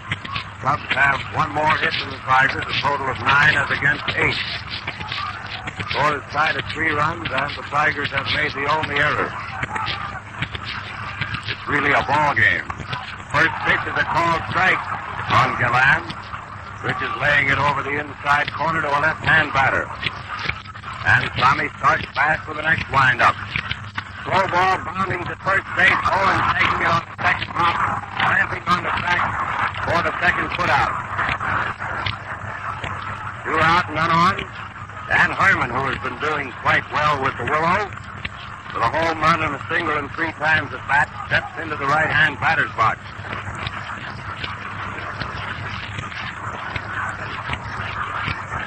There's the wind-up for the pitch. It's a hit for Herman, a single into left field, hitting it on the ground between Rogel and Clifton. 3 for 4 for young Will. That's pretty good hitting. Anytime. Chuck Klein is up. Chuck has had a single and 3 times at bat. 2 men are out, Herman on first, and the score square at 3 runs in the opening half of the 7th inning. Bridges takes his position on the rubber, pitches a strike to Klein, a called strike. Cochrane coming out fast, figuring Herman might break for second on the pitch. Klein has stepped out of the batter's box. Now he's back in again. Time was called momentarily. Bridges towing the rubber, facing the batter. Klein dragged 1 to Owen. Owen scooping it up, stepping on first base to retire the runner unassisted. No run. 1 hit. No error. French first up, struck out. Gehringer grounded to Owen at first. Herman singled to left. And Klein grounded to Owen at first. So we go into the Tiger half of the seventh. The score all knotted at 3 runs. And we have Lee Clifton, first man up for the Tigers. Now that Owen has his first hit of the series, perhaps Clifton will garner his. He's looking for the first hit of the series. Frank, first up, struck out. Gehringer grounded to Owen at first. Herman singled to left. And Klein grounded to Owen at first. So we go into the Tiger half of the seventh. The score all knotted at 3 runs. And we have Lee Clifton, first man up for the Tigers. Now that Owen has his first hit of the series, perhaps Clifton will garner his. He's looking for the first hit of the series. Incidentally, this seems to be a good time while everyone is stretching here to remind particularly the local radio audience, that in case of a game being necessary for tomorrow, tickets will be placed on sale here at Navin Field immediately at the conclusion of today's game. Clifton is up, and the first pitch, a swinging strike. 1 strike on Clifton. The arm goes up for the next one. Clifton grounded to shortstop, an easy chance for Bill Jurgis. He's out. Jurgis to Cavaretta, short to first.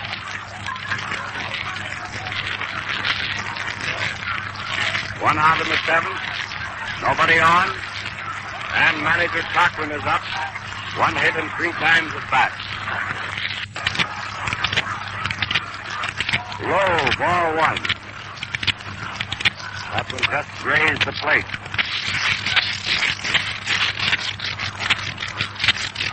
The arm goes up for the next pitch. Swinging strike. Cochrane going for a curve that broke away, coming low and outside. And the count is 1-1. With 1 man out, nobody on in the seventh. Score all square at 3 runs. There's the wind-up motion. Cochrane driving one into short center field. It's going to drop safely for a base hit. A single, a looping single to center for Mickey Cochrane. 1 man out and Gehringer up. Charlie has had 2 hits in 3 times at bat so far today.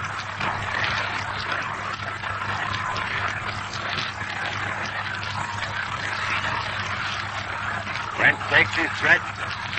Foul back. Hit and run was on. Cochrane was away with a pitch.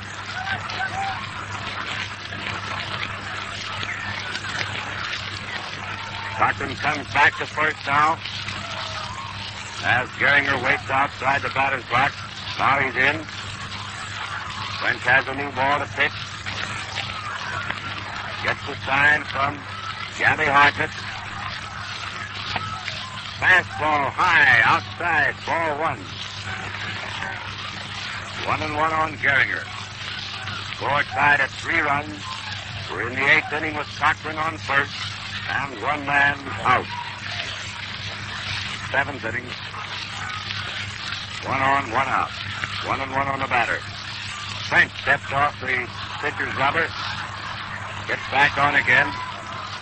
Cochrane steps out of the batter's box. Gehringer standing right on first base. There's a lot of skull work going on here. All right, we're ready to go.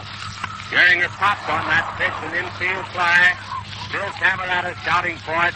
He has it halfway between first and the plate for the second out.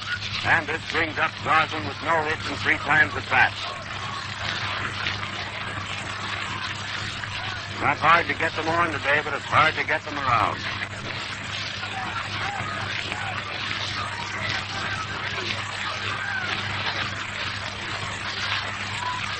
The Goose steps in there, left-hand batter. He hasn't gotten the ball past the infield in 3 tries. There's one on the ground to Billy Herman playing out deep on the grass. He throws him out at first. And thus ended the 7th inning. No runs. 1 hit. No errors. Score tied at 3 runs at the end of the 7th, and take it away, Hal Cotton. Well, it's getting to the stage now with this tie score and the late innings coming up that every time a man gets on base, it looks like the potential winning run, and everybody is on edge. In the first half of the 7th inning, after Clifton had grounded out, Cochrane slipped another one of those teasing little flies into center field for a base hit. But Gehringer finished with a pop-up, and then Goslin grounded out for the third out, making it 0 runs, 1 hit. In the Tiger half, they waited for 2 out to get a man on base, or rather in the Cub half, when Herman singled to left, but he was also out. And in their half also, it was that way. Within a few days after the World Series, the new Ford for 1936 would be introduced and would be on display at Ford dealers everywhere. Well, here we go, still at 3-3, going into the 8th inning. Cubs at bat, the first Cub hitter will be Gabby Hartnett, the third time today that he has led off in an inning. The other time, he was the last man up. Gabby has 1 hit in his 3 times at bat, single which opened the 4th inning, but at that time he was his left stranded. In the 2nd inning, he was called out on strike, and in the 5th inning, the end of the rally, with a fly to Goslin in left field. The pitcher, Bridges, has finished his warm-up. Ball is thrown to second base. Hartnett steps into the batter's box, and so it's time for play-by-play, and here's Scott. All right, Al, and we're all ready to go. Gabby's in there waving his bat at Tommy Bridges.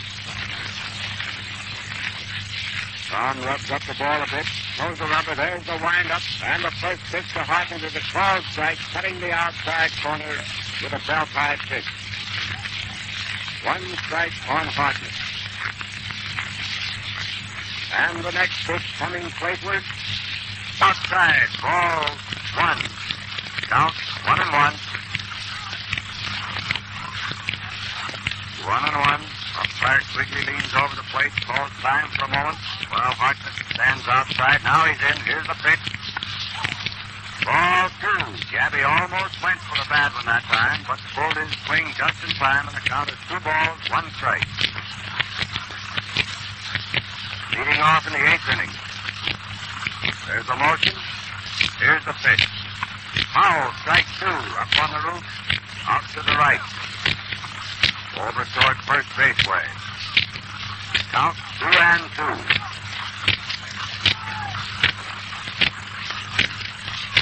One of these teams better get some runs pretty soon, unless they want to go into extra innings again. Count is 2-2. And the next pitch is hit a single into left field, hit on the ground between Rogel and Clifton for Hartnett's 2nd hit of the day. So that's the 2nd time he has opened the inning with a hit.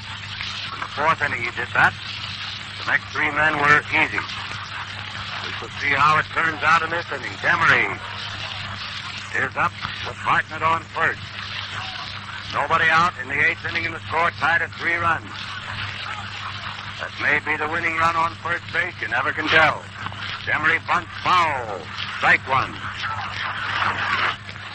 Cubs are playing for that 1 run, figuring that should be enough.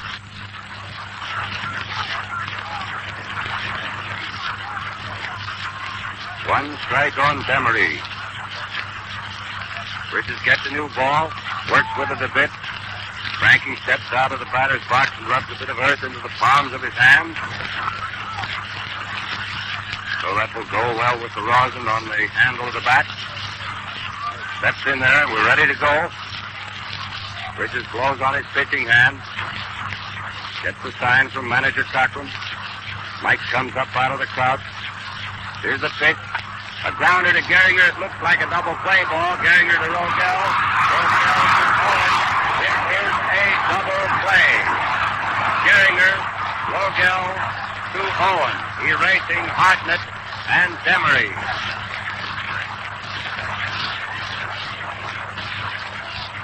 Two out, nobody on, and still Cavaretta is up. That ball was really a tailor-made double play. It hit right at Gehringer. All the cast had to do was pick it up and cross to each other and make it. Hit just hard enough to give them time. And the first pitch to Cavaretta, a slow curve on the inside corner for a called strike. Phillips had 1 hit in 3 times at bat. Bridges' arm goes up for the next one. Cavaretta leaning away from an inside pitch for the ball. And the count is 1-1.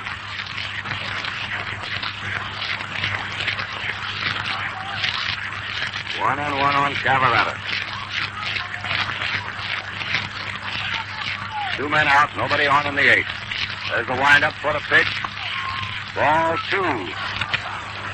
When Cavaretta leans away, he comes halfway around with his body, and a lot of the spectators in the distant seats think he's striking at him. Now there's 2 balls and 1 strike. And here's the next pitch.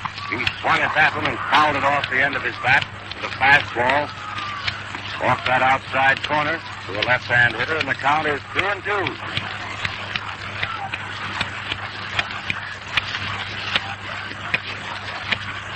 Bridges around to see that his outfielders are all out there in good shape. Blows on his pitching hand. Faces the batter now. Starts his wind-up motion. And here it is. Swinging strike. I think he fouled that one evidently because he did not move away. Cochrane juggled it. You couldn't even hear it or see it from here, but it evidently was a foul ball because he's still in there. Mike made 3 grabs at it as it popped around his glove, but it dropped to the ground. And the count remains 2 strikes and 2 balls. He struck him out swinging that time, going for a low one. No run, 1 hit, no error. Hartnett opened the inning with a single to left. Demery hit into an easy double play. Gehringer, Rogel to Owen, and Cavaretta struck out, swinging. So we have 7 1/2 innings played, and the score remains tied at 3 runs.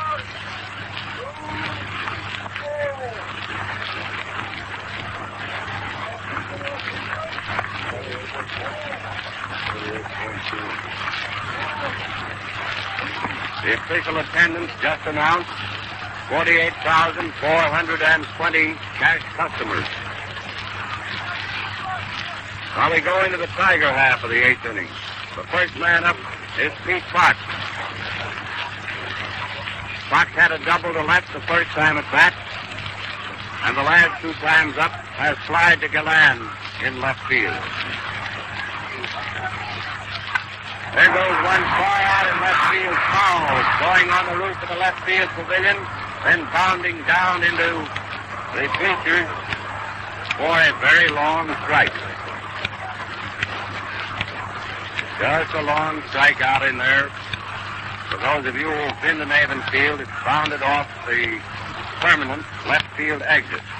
Foul strike 2. That one is in the dirt. And umpire Ernie Quigley gets a great cheer from the crowd as he made a leaping catch of that bounder. The umpiring in this series, we've noticed, the umpires have been very, very active. They're on top of every play. They run as fast as the players. Fox grounded to short right field between Cavaretta and Herman for a single. He hit a slow bounder down there. Cavaretta was a bit bewildered, did not start for it, then turned and started back to first, thinking Herman might come up with a ball, but Billy was playing down toward second with Fox, a natural left field hitter at bat. So Peter's on first as the result of his single, and G. Walker, with 1 hit and 2 official times at bat, is up. Also a right-hand batter. Walker bunted in front of the plate, a sacrifice, and is out Hartnett to Herman, who covered. Advancing Fox to second. The Tigers are playing for 1 run also.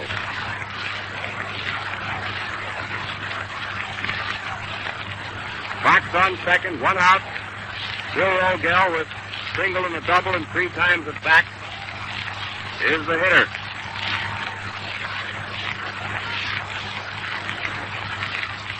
Score is tied at 3 runs, and we're in the 8th inning, the last half of the 8th. High and outside, it looked like a palpable pitch-out. I believe Hartnett called for that pitch-out with the evident intention of tossing one down to second to 6 feet Fox off. However, no throw was made as Fox did not take much of a lead. Swinging strike. Nice curve that broke right in there to Bill. And the count is 1-1 on Rogel. Hartnett has pulled Chuck Klein into a short right field position and swung Frank Emery over more into left center field. Out near the screen in regular left field position for a right-hand batter. Rogel howled down first base way. Strike 2. Count is 2 strikes and 1 ball. Bill was trying, evidently, to push that one down there in the rather untenanted part of right field. With towards center yellow. It would have been a good place to punch one. However, Bill to pitch just a foul strike, and the count is 2 strikes, 1 ball. French is ready. There's the stretch. Here's the pitch. Swinging, strike 3. And Fox is retired for the second out in the 8th. Rogel, rather, with Fox still on second. Marvin on. Got his first hit in the 6th inning to tie the score. Is now up. First hit of the series. They're going to give Owen an intentional base on ball to bring up Tommy Bridges. Ball 1. Ball 2. Ball 3. And ball 4. Now the Tigers have Fox on second, Owen on third, and Bridges is up.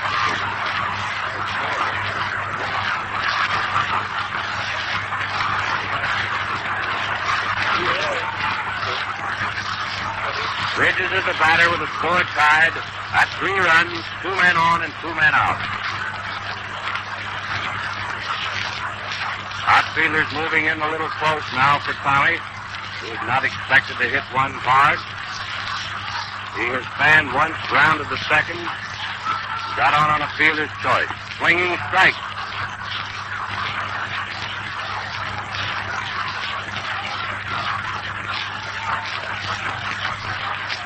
He forced Owen at second in the 4th inning. Putting one to third base. 1 strike on Bridges. And the next pitch, swinging strike 2. French serving one in close to his feet. 2-0. One thing we've always noticed about Tom in the regular season, and that is that he goes down swinging as a rule. When he goes down, he's up there cutting at them. French takes his stretch. Here's the pitch. Strike 3 called. He took that one over the outside corner. Swung at the first 2 and looked at the third one. French retiring him on 3 pitches. And we have no run, 1 hit, no error in the 8th inning. And go into the 9th with the score still tied at 3 runs. Take it away, Hal Sutton.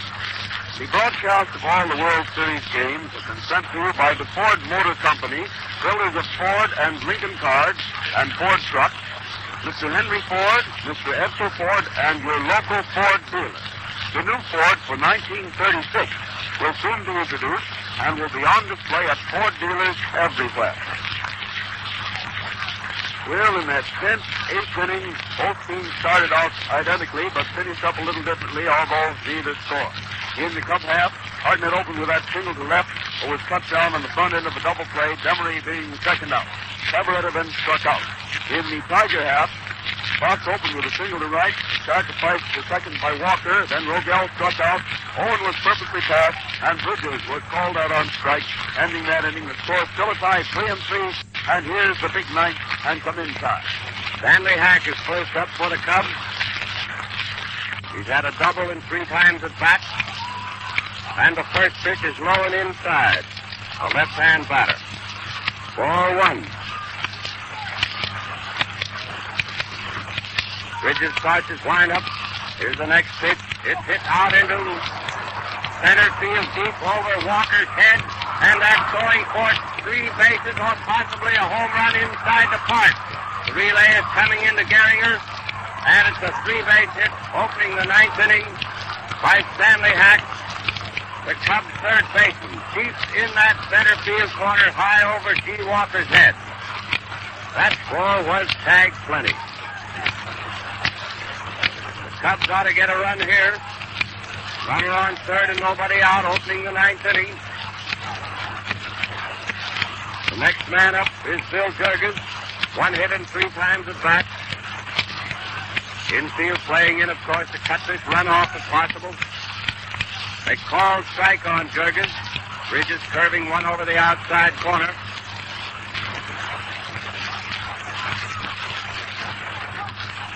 Boy, this fella Hack sure tied into that one. He teed off. And the next pitch, Jurgens swung at a low one for the second strike. Count is 2-0.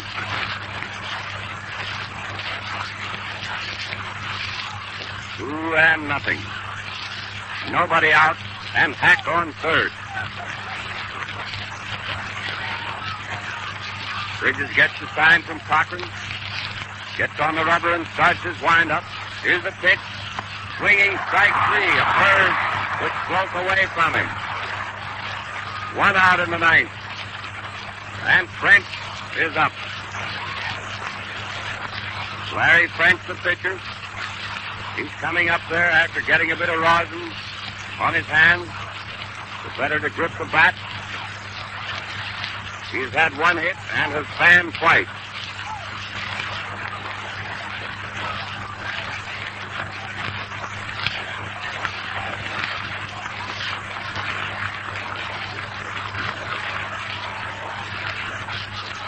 All right, we're ready to go. And the first pitch, he steps out and swings. Strike 1. Hack was halfway home. Running up on the pitch. Just as though they might have been going to have a squeeze play here to get him home. Still may have it. You never can tell. There's the windup. Swinging strike 2. And the count is 2-0 on French. 2-0. 1 man out.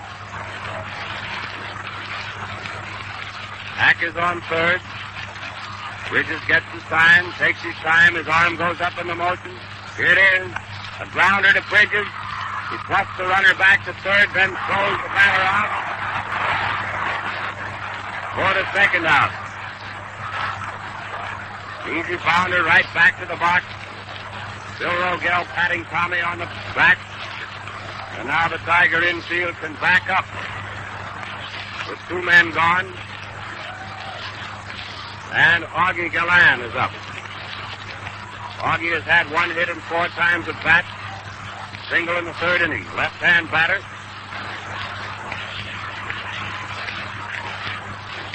And Hack is still on third. With his arms folded now. Here's the first pitch to Augie. Almost a wild pitch. Cochrane saving Bridges by making a great stop of that ball which hit just in front of the plate. Mickey staggered all over the plate, kicked dirt on it, and umpire Bill Quigley has just dusted it off. 1 ball.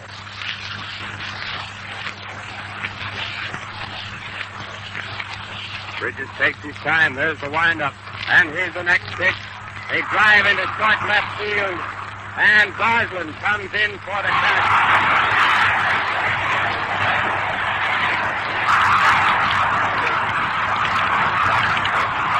No run.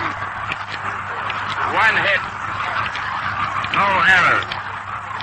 Hack opened that inning with a long triple over Walker's head into deep center field and remained on third base while Bridges fanned Jurgens. French grounded to the pitcher, and Gallan ended the inning with a fly to Goslin in short left. With the score still tied at 3 runs. And we pause for station identification. This is WMAQ, the Chicago Daily News Station.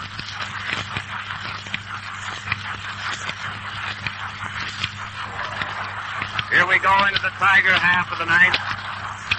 We've seen real baseball drama in that half. The first pitch is a called strike. French cutting the outside corner. The crowd is still very noisy over that exhibition of Bridges pitching. Ball inside. The count is 1-1.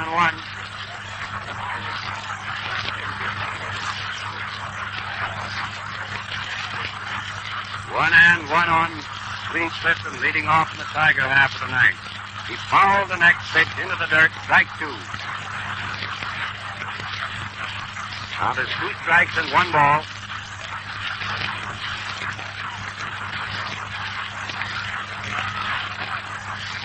Two and one. French starts his wind-up for the next pitch. Outside and high. Ball 2. 2-2.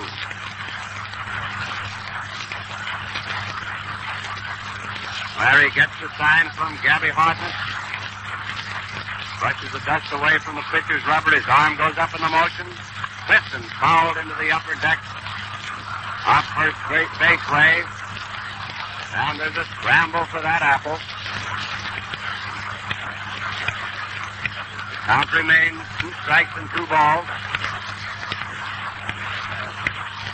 French starts his wind-up for the next pitch. Ball 3, outside. 3-2.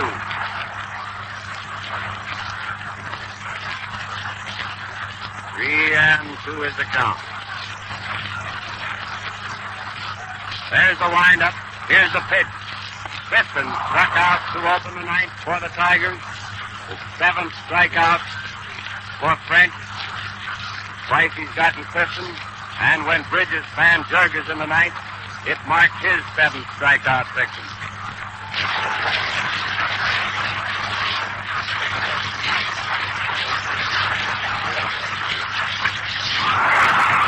Next man up, Charlie Gehringer hits a single off Billy Herman's glove. Down near second base. I'm pretty sure they'll call that a single. It was a very hard chance. Or Mickey Cochrane, rather. He went way down near the sack. And it's a hit. Watching the scorer there. Cochrane's 3rd hit of the day, and here comes Gehringer with 2 hits in 4 times at bat. Each pitcher has struck out 7 men so far. It is a real ball game. Ball 1, way outside to Gehringer, the left-hand batter. Over in the right-hand batter's box is where Hartnett took that pitch. French gets the sign. He's ready to go. There's 1 man out and Cochrane on first. Ball 2, another curve outside. 2-0.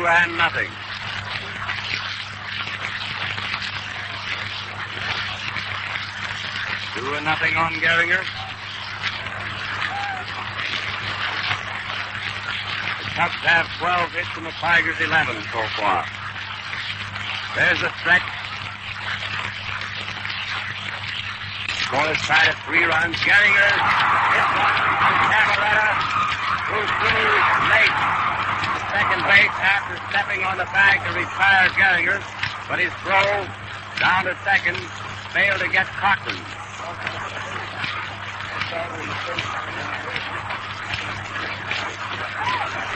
Cochrane is on second with 2 men out. Gehringer out at first. Camaretta unassisted. On a hard smash down the first baseline. Still knocked the ball down, then picked it up. Stepped on the bag and threw to second base trying to get Cochrane. Mick is in there safely. And Goose Goslin is the batter with 2 men down in the ninth. And the winning run on second. Goose will be given a pass, I imagine. Can't tell yet, but I think Gabby motions that way. pulling Augie Gallan in a little bit in left field. Maybe they'll pitch to the Goose. He hasn't gotten one out of the infield today. We shall see in just a moment. French, after getting ready to pitch, steps off the rubber a moment. Cochrane taking the lead. All right, we're ready to go. Here's the pitch. Goslin following that first one down first baseline. Strike one. They're pitching to him. There's no walk here.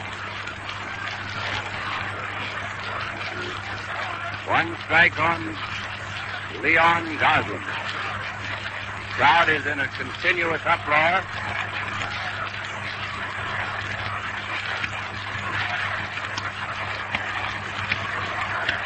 Time is being called for a moment here while Larry French is rubbing the shine off his new ball. Here we go. And next pitch, Goslin, Herman head. He scores the winning run, and the World Series is over. Goslin hit, driving Cochrane home, and the final score, Detroit 4 runs, 12 hits, 1 error. Chicago 3 runs, 12 hits, no error. The World Series is just about over. The Tigers winning it 4-3.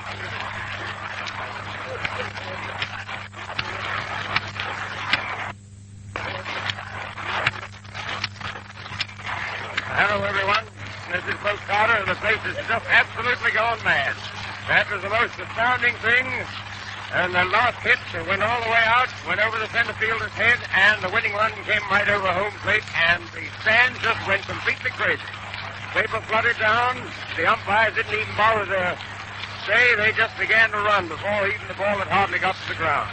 The paper is beginning to litter all over the place, just like snow, shall we say. The crowd is rushing right down here in front of me. Most men, women, and they're all crowding around the Tigers' dugout. It looks like a complete mad mob. I'm trying to lean over the press box here. It's like on the very edge of a cliff, looking right down on top of everybody else. And my 2 assistants, Hal Cotton and Ty Tyson, have gone down to the dugouts of these 2 teams to try and see if they can get these boys on the air for you. But nevertheless, I've never seen such a crowd.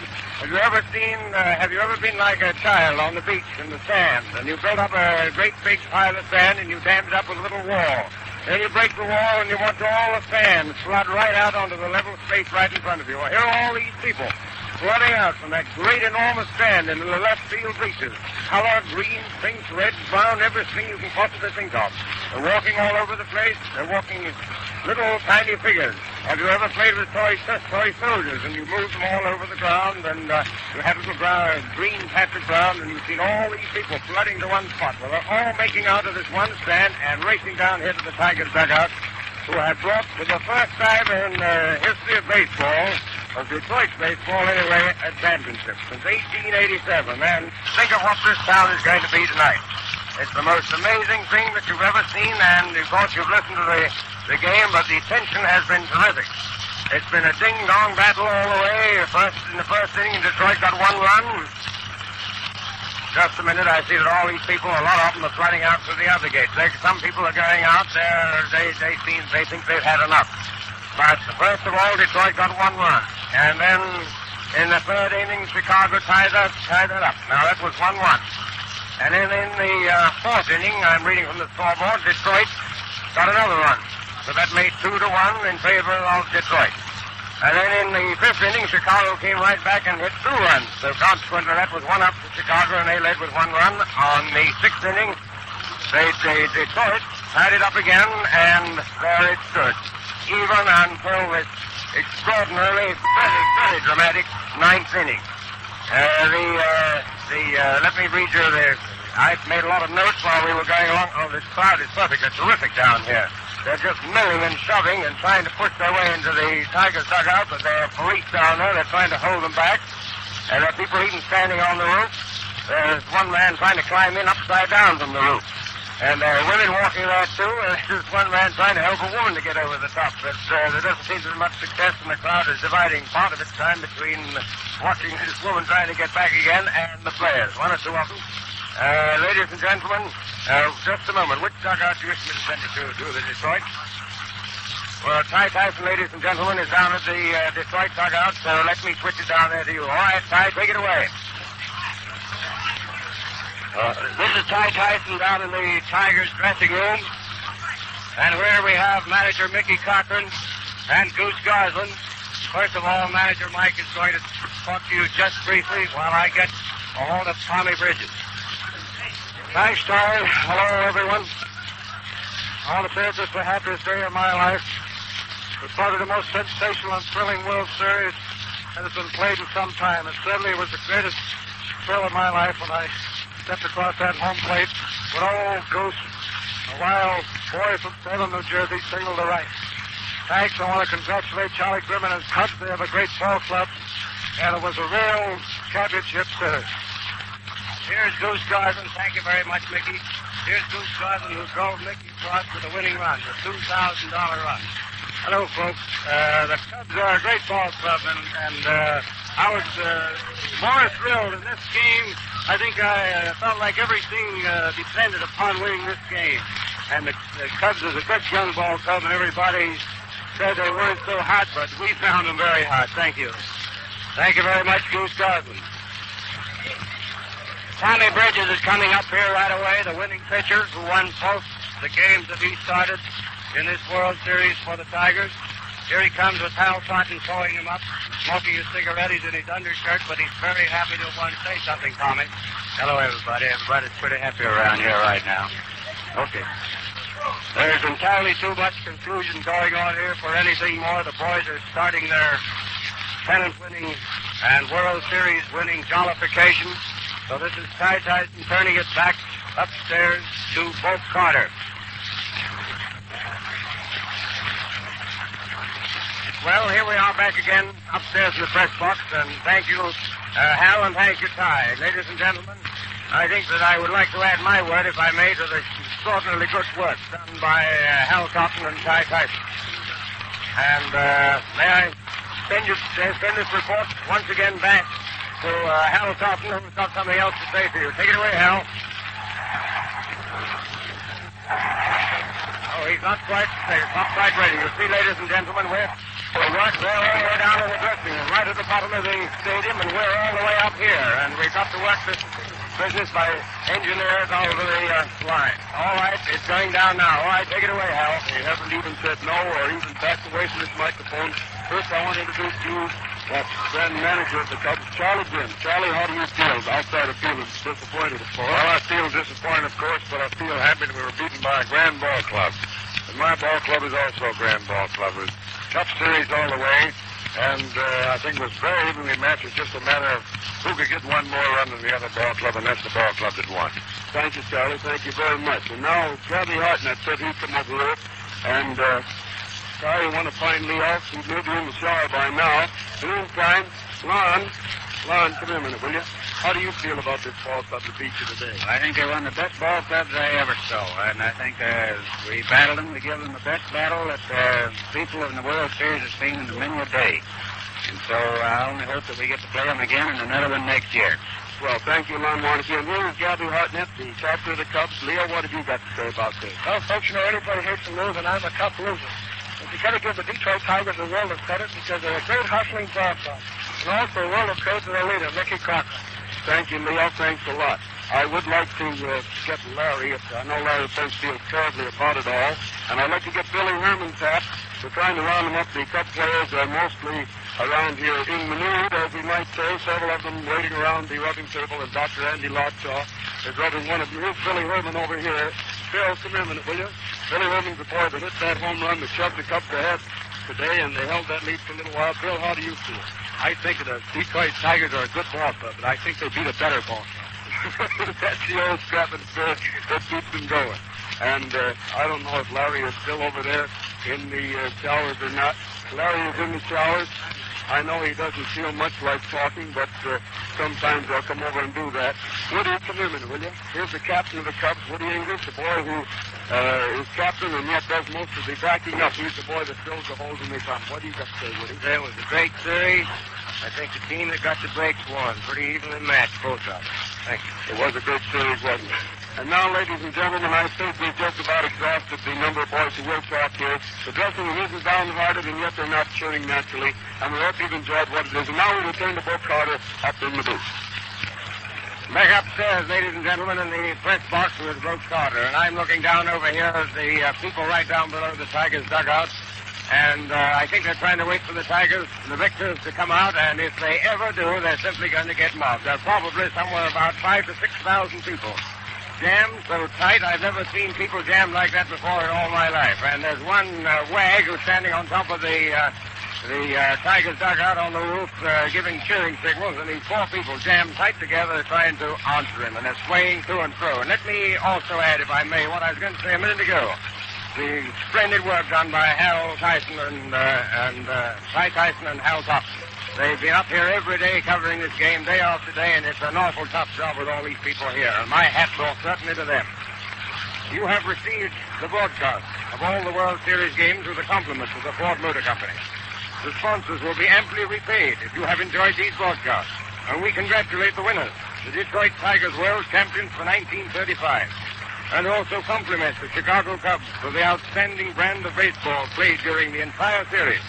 And we wish them both a successful season in 1936. In the meantime, watch the Fords go by. And this is Bo Carter signing off from Maven Field, Detroit, and also for Hal Totten and Ty Tyson. And so we will now return you to our studios.